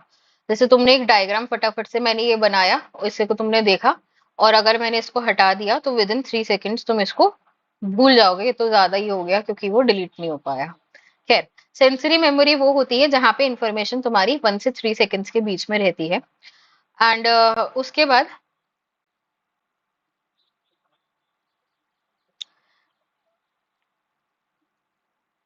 बाद देखो तुम्हारी आती है short term memory. Short term memory देखो, सेंसरी मेमोरी सबसे छोटी है। Then you have your short term memory. Short term memory में जो इन्फॉर्मेशन होती है वो 15 से 30 सेकंड्स के बीच में आपको देखने के लिए मिलती है। Hold small bits of information for 15 to 30 seconds. जैसे कि टीचर ने एक क्वेश्चन पूछा, बस उतनी ही देर याद रहा जितनी देर था, एंड क्लास के बाद भूल गए कि क्या पूछा था, पता नहीं, गजनी बन जाते हो तुम लोगों के लिए तो वैसे भी। तुम तो सेंसरी मेमोरी पे जीवित हो तुम सारे। ठीक है। फिर तुम्हारी लॉन्ग टर्म मेमोरी आती है। लॉन्ग टर्म मेमोरी जो होती है वो परमानेंट हो जाती है, जिसको हम फ्यूचर पर्पसेस के लिए भी इस्तेमाल कर सकते हैं। फिर आती है तुम्हारी डिक्लेरेटिव या फिर एक्सप्लिसिट मेमोरी। डिक्लेरेटिव या फिर एक्सप्लिसिट मेमोरी जो होती है वो होती है फैक्ट्स एंड इवेंट्स के ऊपर बेस्ड। जैसे आप रिकॉल कर सकते हैं कि दिल्ली जो है वो कैपिटल है इंडिया का। एंड फैक्ट्स एंड इवेंट्स जो होता है तुम उसको रिकॉल कर सकते हो तुम्हारे जन्म कुंडली में जो हुआ था। इसका जो एग्जाम्पल एक और ये आता है कि पास्ट में जो तुमने ऐसी कुछ भी किया है वो एक्टिविटीज तुम रिकॉल कर पा रहे हो। So it is part of your explicit memory. फिर सिमेंटिक मेमोरी वो होती है जहां पे आपके पास जनरल नॉलेज एंड फैक्ट्स होता है। जनरल नॉलेज से मतलब कि तुम लोगों को डेमोक्रेसी का मीनिंग पता है, डेमोक्रेसी का डेफिनेशन आपको पता है, हाँ पता है। सिमेंटिक मतलब नॉलेज से रिलेट कर जाता है, नॉलेज होना। Knowledge is semantic memory. Episodic memory, देखो जो डिक्लेरेटिव मेमोरी है ना, ये उसके दो टाइप्स हैं। मतलब अगर ऑप्शन देगा डिक्लेरेटिव मेमोरी तब भी ये सही है, अगर एपिसोडिक या सिमेंटिक बोल रहा है तब भी सही है। मैं क्या कह रही हूँ, मैं ये कह रही हूँ कि ये डिक्लेरेटिव मेमोरी है। ठीक है।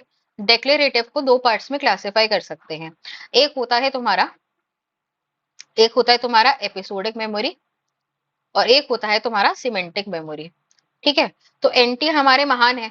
अब ये डेक्लेरेटिव के ही दोनों टाइप है ना, तो कभी कभी क्या करता है तो सही से पूछ लेता है। एपिसोडिक मेमोरी यानी कि जो भी तुम्हारे एपिसोड्स हुए लाइफ के तुम उनको रिकॉल कर पा रहे हो। कभी कभी इधर ये पार्ट है ना इसका, इसलिए इधर भी ये कभी कभी ये कर देता है नाटक।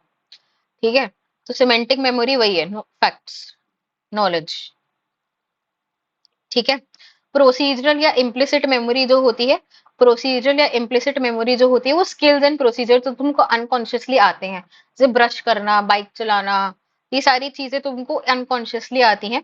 रोट मेमोरी कौन सी होती है? रोट मेमोरी जो तुम रटते हो, मेमोराइजिंग विदाउट अंडरस्टैंडिंग, रट रहे हो, कुछ समझ नहीं आ रहा है बस रटे जा रहे हो, that's cramming also. Meaningful memory जो होती है जो तुम समझ के करते हो। एंड वर्किंग मेमोरी होता है active part of short term memory. Working memory कौन सा है? Active part of short term memory that processes and manipulates information. मतलब कह रहा है कि ये जो शॉर्ट टर्म मेमोरी है, इसका जो वर्किंग पार्ट है इसका जो वर्किंग पार्ट है उसको हम वर्किंग मेमोरी बुलाते हैं। वर्किंग पार्ट या फिर active part, short term memory का active part is working memory. ये टाइप्स ऑफ मेमोरी क्लियर हो गया? किसी को किसी इसको किसी को इसमें कोई प्रॉब्लम है?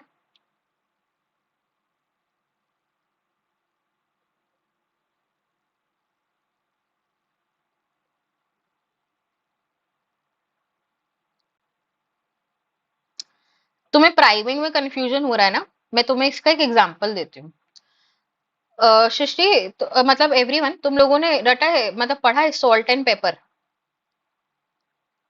ठीक है? ब्रेड एंड बटर, ये पढ़ा है साथ में, ब्रेड एंड बटर, ठीक है?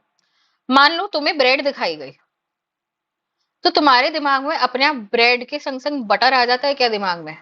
तुमने पेपर देखा, तो पेपर के साथ क्या अपने आप सॉल्ट आ जाता है क्या माइंड में?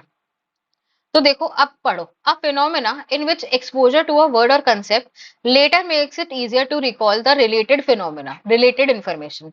मैंने जैसी ब्रेड देखी, मुझे मक्खन अपने आप याद आ गया, बटर याद आ गया, और मैं मतलब कोई कॉन्शियस मेमोरी या मैं कुछ ऐसे रट भी नहीं रही थी इसको, मतलब ऐसे कुछ मैं सोचना नहीं चाह रही थी, बट जैसी ब्रेड देखी वो अपने आप बटर अपने आप ही याद आ गया, ठीक है?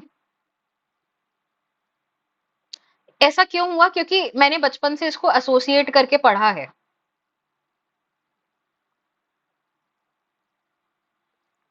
ठीक है? इसलिए ऐसा हुआ मेरे साथ, ब्रेड एंड बटर मुझे याद आ गए। और क्या? एक्सप्लिसिट और इम्प्लिसिट एक और बार। अच्छा, एक्सप्लिसिट मेमोरी वो होती है, एक्सप्लिसिट मेमोरी इज दैट जो आप फैक्ट्स एंड इवेंट्स अपने आप रिकॉल कर पाते हो। देखो, फैक्ट्स एंड इवेंट वो है जो तुम कॉन्शियसली रिकॉल कर रहे हो, कॉन्शियसली तुम्हें रिकॉल करना पड़ेगा। कैसे? मैं तुमसे पूछूंगी क्या तुम्हें पता है कि इंडिया की कैपिटल क्या है, तो तुम कहोगे हाँ पता है मुझे, फिर तुम दिमाग लगाओगे और बताओगे।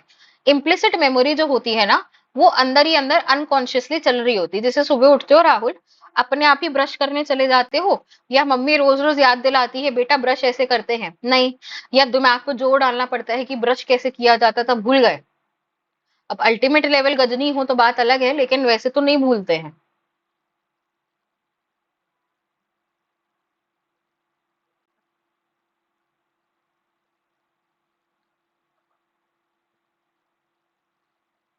घर का रास्ता अनकॉन्शियसली याद रहता है, यस रिया। हाँ,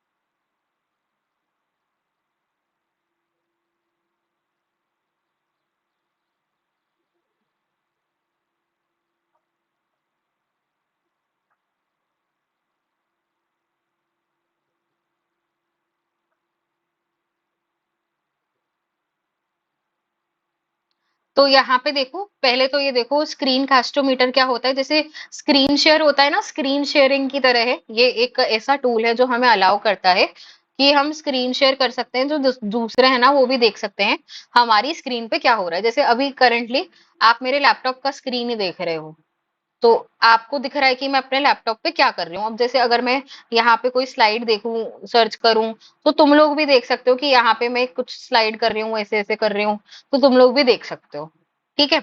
अगर मैं यहाँ पे ड्राइंग बना रही हूँ तो तुम लोग भी देख सकते हो। तो ये स्क्रीन शेयर होता है। यहाँ पूछा क्या है? A teacher wants to a teacher wants to create a collaborative learning environment where students can prepare an assignment with the help of each other in a shared document in real time। तो यहाँ पे Google docs का यहाँ पे इस्तेमाल किया जाता है। यहाँ पे क्योंकि हमें असाइनमेंट बनाना है, तो इसीलिए यहाँ पे गूगल डॉक्स का हम इस्तेमाल करते हुए चलेंगे, ठीक है? द ऑटोमेटिक ऑफन अनकॉन्शियस, ये फ्री के नंबर।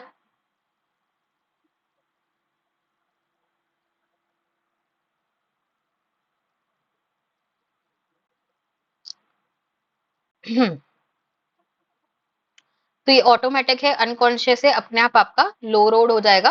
एंड यहाँ पे कॉन्शियस होता तो ये आपका हाई रोड हो जाता। मैचिंग में भी एक क्वेश्चन आया हुआ है।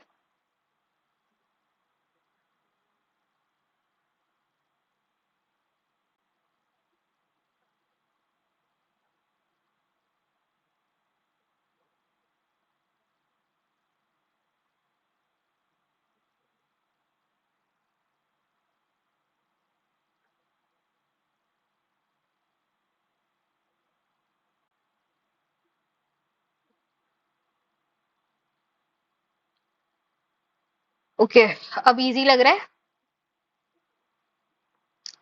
तो लो रोड में क्या होता है? Low road transfer is the automatic often unconscious transfer, unconscious जैसे ही लिखे दो रोड कर देना।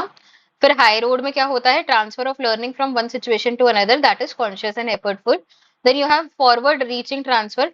फॉरवर्ड रीचिंग ट्रांसफर क्या होता है? The transfer of learning that involves thinking about how to apply what has been learned to a new situation। मतलब फॉरवर्ड रीचिंग में ना आपको क्या करना पड़ेगा? आगे जाना है, मतलब जो तुम सीख चुके हो, पहले से सीख चुके हो, अब फॉरवर्ड है, मतलब तुम्हें कैसे इस सिचुएशन को अप्लाई करना है नई सिचुएशन में, दैट्स फॉरवर्ड लर्निंग। ठीक है। Forward reaching. बैकवर्ड में क्या होता है? अपने दिमाग पे जोर डालोगे। The transfer of learning that involves looking back to a previous situation. ठीक है, जहां से प्रीवियस सिचुएशन, जैसे एग्जाम में बैठे होगे ना और ये क्लास याद कर रहे होगे, तो ये बैकवर्ड रीचिंग हो जाएगा कि जो तुम पहले इंफॉर्मेशन जान चुके थे उसको याद करने की कोशिश कर रहे हो।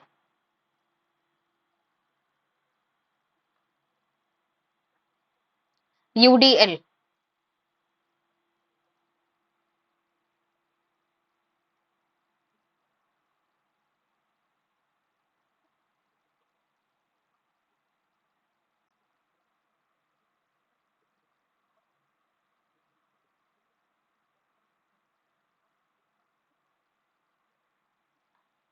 तो यूडीएल होता है आपका यूनिवर्सल डिजाइन ऑफ लर्निंग। ठीक है।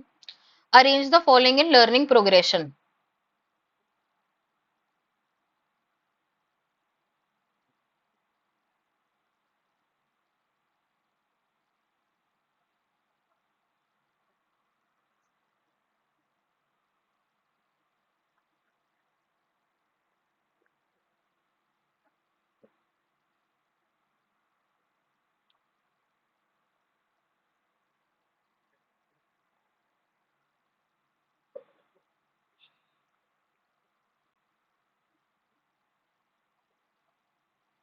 सबसे पहले हम क्या करते हैं? लर्निंग प्रोग्रेशन की बात हो रही है। सबसे पहले we will recall the facts and information. फिर हम क्या करेंगे? एक्सप्लेन द आइडियाज और कंसेप्ट। उसके बाद आपका use information in new situation, और उसके बाद ड्रॉ कनेक्शन, और फिर प्रोड्यूस न्यू वर्क। इजी है। अब ये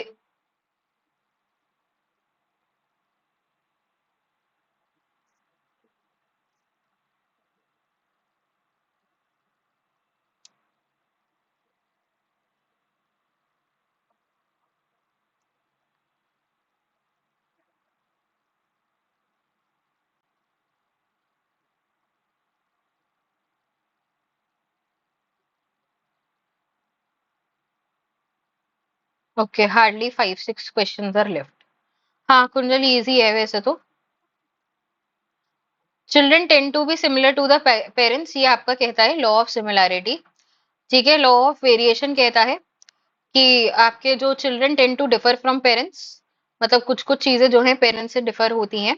children tend to move towards average rather than the father, मतलब इसका मतलब ये है कि एवरेज जनरेशन जो है वो एक सी ही दिखती है। और ये आपका हो जाता है law of regression. And Galton's biometric method है। Children get heredity fund in diminishing hierarchy order. तो ये गैल्टन बायोमेट्रिक फंड जो है, यूज मैथमेटिक्स एंड स्टैटिस्टिक्स, जहाँ पे human traits intelligence and heredity के बारे में पढ़ना चाहता था। और ये वही है।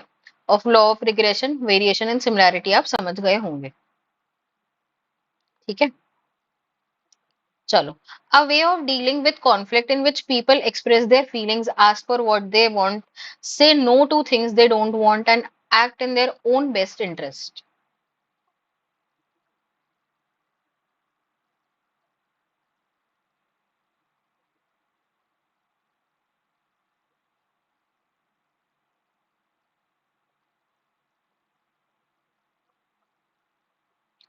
तो अब ऐसी सिचुएशन की अगर बात की जाती है, तो ये असर्टिव होता है। असर्टिव मीन्स कि अपने हित के बारे में सोच रहे हैं, खुल के नो बोल रहे हैं। पैसिव में ये नो नहीं बोल पाएंगे, इनको जो कहा जाएगा ये कर देंगे।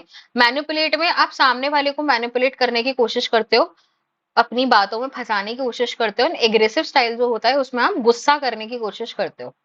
ठीक है। The theory of memory that emphasis the degree to which new material is mentally analyse is known as what?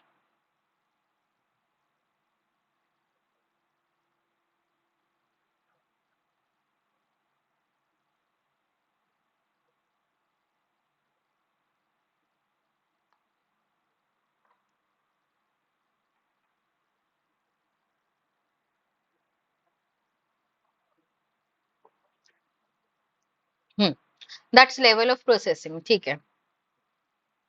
New material आप उसको मेंटली एनालाइज कर रहे हो, that's level of processing. Semantic memory बताओ।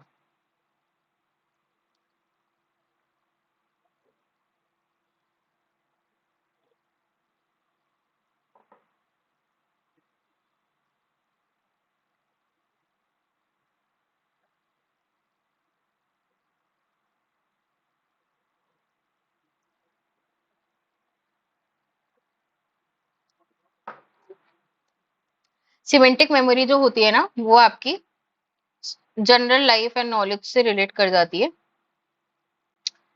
ठीक है। और रिटेंशन अबाउट हैपनिंग ये एपिसोडिक मेमोरी है। और in the form of skills and cognitive, मतलब यही है। सिमेंटिक में वही है, general knowledge and facts about the world. चलो, एपिसोडिक बफर इंपॉर्टेंट।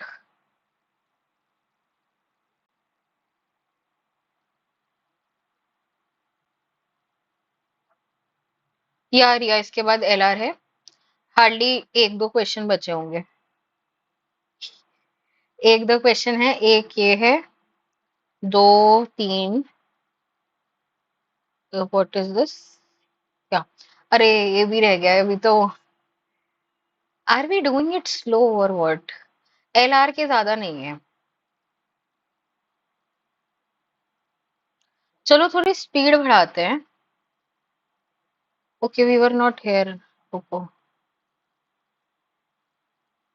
तो टीचिंग एप्टीट्यूड ही नहीं खत्म हो रहा है। रुको रुको, we have done this. This is important one. Which of the following statement is true for episodic buffer? ये एपिसोडिक बफर क्या बला है देख लो। ऑप्शन देख के तुम्हें समझ में आ गया होगा। लेकिन एपिसोडिक बफर जो है वो बैडली मॉडल है वर्किंग मेमोरी का। ये मॉडल ऑफ टीचिंग में आते हैं, इनको इंक्लूड कर लेना। मॉडल ऑफ टीचिंग तुम लोग वो ट्रेडिशनल पढ़ते आ रहे हो। उसके अलावा अब ये मॉडल आने लगे हैं। तो ये मॉडल देख लो कौन सा है, बैडलेस मॉडल ऑफ वर्किंग मेमोरी। सबसे पहले उन्होंने कहा है कि आपकी कौन सी लॉजिक, कौन सी आपकी मेमोरी का टाइप दिया है उन्होंने, फोनोलॉजिकल लूप। इसका मतलब ये होता है, इसका ये मतलब होता है कि जैसे फॉर एग्जांपल तुम किसी का फोन नंबर याद करने की कोशिश कर रहे हो, तो आप क्या करते हो, आप उसको क्या करते हो, रिपीट करते हो। Repeating a phone number two your self, याद करने की कोशिश करते हैं ना, जैसे कोई इन्फॉर्मेशन हम याद करने की कोशिश करते हैं। जैसे कल वाली क्लास में, मार्केटिंग वाली क्लास में, मैंने साहिल वो चिराग को बोला था कि पर्सनैलिटी मतलब बिहेवियरल, जब सेगमेंटेशन की हम बात कर रहे थे, तो बिलीफ, वैल्यू, लाइफस्टाइल, पर्सनैलिटी, इसको 4 बार बोल लो तुम्हें याद हो जाएगा। है ना चिराग, याद है? Believe, value, lifestyle, personality. तो मैं इससे क्या कह रही थी, रिपीट कर लो। ये कौन सा है? फोनोलॉजिकल लूप है। लूप बन जाएगा तो उसको याद रहेगा, ठीक है। फिर ये देखो, इसके नेम से क्या पता चल रहा है, विजुअल स्पेटियल स्केच पैड। तो यहाँ पे क्या हो रहा है, stores visual and spatial information, मतलब तुम्हारे दिमाग में ना वो विजुअल्स फिक्स होंगे। जैसे अभी भी अगर मैं तुमको बोलूं, क्या तुम जो स्कूल जाते थे, क्या तुम्हें स्कूल से घर का रास्ता याद है? तो तुम्हें याद है, और सड़कें भी याद आ रही होंगी, स्कूल का जो बिल्डिंग है तुम्हारा वो भी याद आ रहा होगा, और बीच का जो रास्ता है वो भी पूरा याद आ रहा होगा सबको अपना अपना। क्यों? क्योंकि तुम्हारे माइंड में विजुअल्स भी स्टोर्ड हो गए हैं, ठीक है। सेंट्रल एग्जीक्यूटिव का मतलब होता है controls attention and coordination all parts. अच्छा, यहाँ पे हम डिसाइड करते हैं, हम यहाँ पे डिसाइड करते हैं कि कौन सी इंफॉर्मेशन के ऊपर हमें फोकस करना है। We have to choose what we have to focus on. तुम्हारे पास बहुत सारी इंफॉर्मेशन है, हर किसी पे तो फोकस नहीं करते। अब जैसे देखो, अभी यहाँ पे बहुत सबकी लाइव क्लासेस चल रही होंगी, सभी की चल रही होंगी। तो तुमने फोकस बनाया है कि हमें कौन सी क्लास में फोकस करना है, ठीक है। तो यहाँ पे सेंट्रल एग्जीक्यूटिव में आप डिसाइड करते हो कि हमें कहाँ फोकस करना है। एंड एपिसोडिक बफर जो होता है, एपिसोडिक बफर इन तीनों को प्लस करके बनाया जाता है। Integrates all the information and connects to long term memory से कनेक्ट कर जाता है। Bring it all together to solve a real life problem.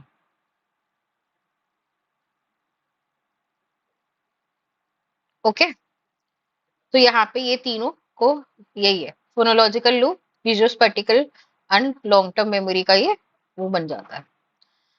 Difficulty in accessing a memory because the presence of other information, यहाँ पे क्या हो रहा है, ये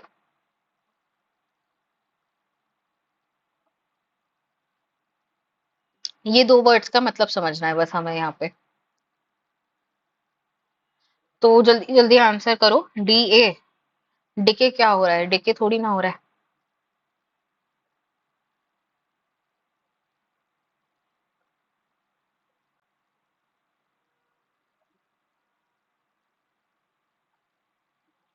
ये हो गया इंटरफेरेंस। कैसे?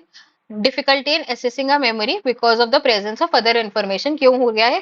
क्योंकि यहाँ पे आपका इंटरफेरेंस हो रहा है, आपका ये मिक्स हो रहा है, दिमाग में कुछ चल रहा है, कर कुछ रहे हैं, आपका ये इंटरफेरेंस की वजह से हो रहा है। रेडियो एक्टिव प्रोएक्टिव हो गया। अच्छा ठीक है। कैसे? डेके का मतलब तो ये होता है कि तुमने उसको लॉन्ग टाइम से रिमेम्बर नहीं किया। जैसे मैंने कहा, तुम्हें याद है क्या 15 दिन पहले तुमने क्या खाना खाया था? क्यों ऐसा हुआ? डीके कब होता है? जब तुमने उस इंफॉर्मेशन का यूज नहीं किया। Information not used. लेकिन अगर मैं तुमसे पूछूं, क्या तुम्हें याद है तुम जब फर्स्ट डेट पे गए थे, फर्स्ट डेट पे गए थे, तब तुमने क्या खाना खाया था? तो तुम्हें याद भी होगा, खाने का बिल का अमाउंट भी याद होगा। इसलिए याद होगा क्योंकि ये जो इंफॉर्मेशन है ना, इसको तुमने अपनी दिल में बतेरी बार रिपीट कर लिया है, यूज कर लिया है उस शख्स को याद करने के लिए। तो इसलिए यहाँ फर्स्ट डेट पे जो खाना खाया था वो तो याद होगा, लेकिन अगर पिछले हफ्ते का खाना पूछ लूं तो वो याद नहीं होगा।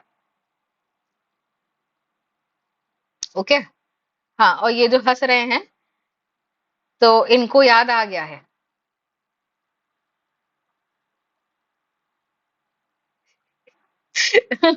जो गया ही नहीं। Hmm. Which of the following are the features of learner centered assessment strategies? Learner centered है ये। तो जो पूछता है सृष्टि पहले वो बताता है, चलो पहले तुम बताओ। और हाँ, जो 27 तारीख को शाम को इवनिंग को खूब बातें करना, ठीक है? कॉल कर लेना, खूब बातें करेंगे। अभी पढ़ाई करो। हाँ, एनटीए की डेट ही चल रही है। लर्निंग सेंटर्ड में क्या होगा? मल्टीपल डेटा सोर्सेज हो सकते हैं, स्किल्स डिपेंड करते हैं लर्नर के नीड पर, इंडिविजुअल एंड कोलैबोरेटिव एलिमेंट है, एंड यहाँ पे पैसिव नहीं होता, लर्नर यहाँ पे एक्टिव होता है। सो इसलिए ये गलत हो जाएगा, बाकी सब सही है। अब ये देखो, विच of the following learning provide strategic help in the initial stage of learning? ये टाइप्स ऑफ लर्निंग है, ये इंपॉर्टेंट है। जैसे टाइप्स ऑफ मेमोरी से क्वेश्चन आता है ना, रिसेंट ट्रेंड्स में आपका टाइप्स ऑफ लर्निंग से क्वेश्चन आने लगा है। हाँ, सृष्टि, 27 तारीख को चलो अपनी फर्स्ट डेट का एक्सपीरियंस हमें बताना, क्या खाया क्या किया, सब बताना। ये टाइप्स ऑफ लर्निंग, इसको रिवाइज कर लेंगे अभी। तो यहाँ पे देखो, लेटेंट लर्निंग नहीं है, असिस्टेंट लर्निंग है ये। यहाँ पे देखो, असिस्टेड लर्निंग कैसे है, पहले तो लेटेंट लर्निंग देख लो क्या होता है। यहाँ पे लेटेंट लर्निंग का मतलब ये हो जाता है, learning that occurs without immediate expression and shows up later when needed. मतलब तुमने कोई चीज अभी सीख ली है, जैसे क्या हुआ, जैसे एक स्टूडेंट है, वो रोज, एक बच्चा है जो रोज ऑटो में बैठ के घर से स्कूल जाता है, स्कूल से घर आता है, बट कभी अकेले तो जाता नहीं है। अब कभी अकेले जाता नहीं है, लेकिन उसे रास्ता तो याद होता ही होगा, आंखें बंद करके तो चलता नहीं है। किसी दिन उसे अकेले जाना पड़ा, तो वो रिकॉल कर पाएगा और उस पर्टिकुलर रूट को करेक्टली फॉलो कर पाएगा। ठीक है? तो लेटेंट लर्निंग का मतलब ये हो जाता है कि आपने सीख तो लिया है, लेकिन आप उसकी जो जरूरत है वो बाद में अराइज होगी। असिस्टेड लर्निंग का क्या मतलब होता है? लर्निंग व्हेन टीचर और असिस्टेंट जो होते हैं, टीचर आपकी इनिशियली हेल्प करते हैं, ठीक है, हेल्प करते हैं, और फिर बाद में आपको छोड़ देते हैं अपने आप करने के लिए, जो कि आपकी वाइगॉट स्काई थ्योरी का स्कैफोल्डिंग भी कहलाता है। यही assisted learning is also known as scaffolding. ठीक है? जहां पे हम सीखते हैं zone of proximal development area में, पहले टीचर सिखाता है देन आपको छोड़ देता है। एक्टिव लर्निंग क्या होता है? एक्टिव लर्निंग होती है आपकी लर्निंग बाय डूइंग, आपका जो बच्चा है वो खुद ही सीखता है।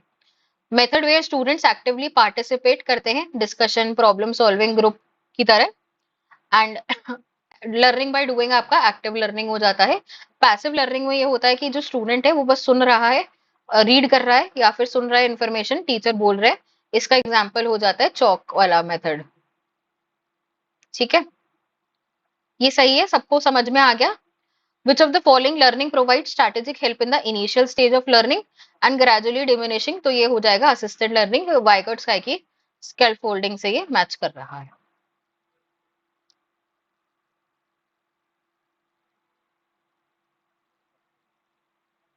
चलो, which of the following is the function of placement evaluation?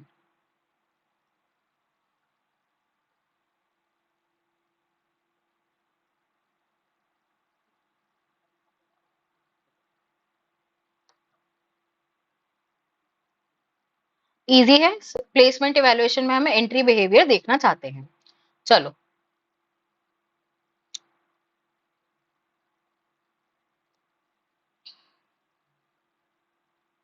which of the following software apps would a teacher use to create formative assessment that provide immediate feedback to?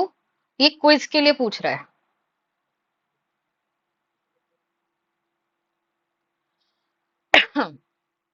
ये कह रहे हो? अच्छा।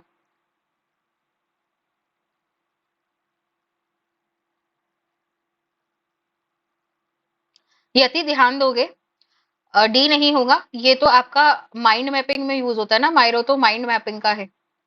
ठीक है। और काहूत जो है वो क्विज से एसोसिएटेड है, एंड ये क्विज तो क्विज से हो गई एसोसिएटेड, एंड ये माइंड मैपिंग का है। तो हम देखते हैं कि आपका काहूत जो है वो क्विज वगैरह से एसोसिएट हो जाता है, क्विज वाला भी है, एंड सो क्रिएटिव भी जो है वो इसी से रिलेट कर जाता है। मेंटीमीटर पे भी आप पोल्स वगैरह बना सकते हो, और नियर पॉड पे भी कर सकते हो। अगर यहाँ पे मेंटीमीटर होता तो मेंटीमीटर यहाँ इंक्लूड हो जाता। समझ गए? मेंटीमीटर इसमें इंक्लूड हो सकता है। चलो जी, आपका टीचिंग एप्टीट्यूड समाप्त होता है finally. We are done with teaching aptitude also. अब हमें शुरू करना है एलआर, लॉजिकल रीजनिंग।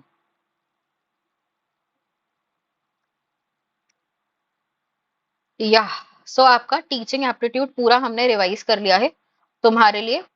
तुम्हारे लिए बस होमवर्क ये है, ये जो बची हुई थ्योरीज है ना, ट्रेडिशनल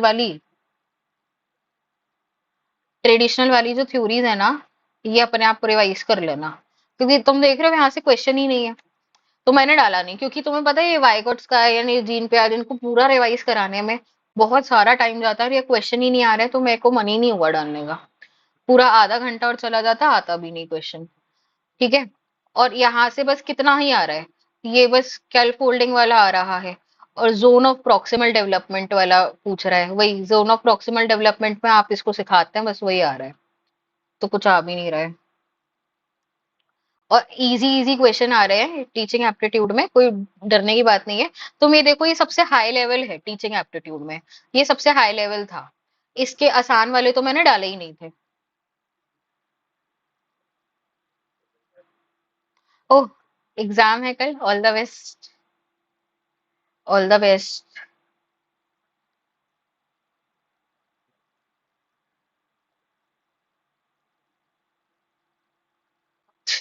रिलैक्स फील हो रहा है? अच्छा जी, बढ़िया।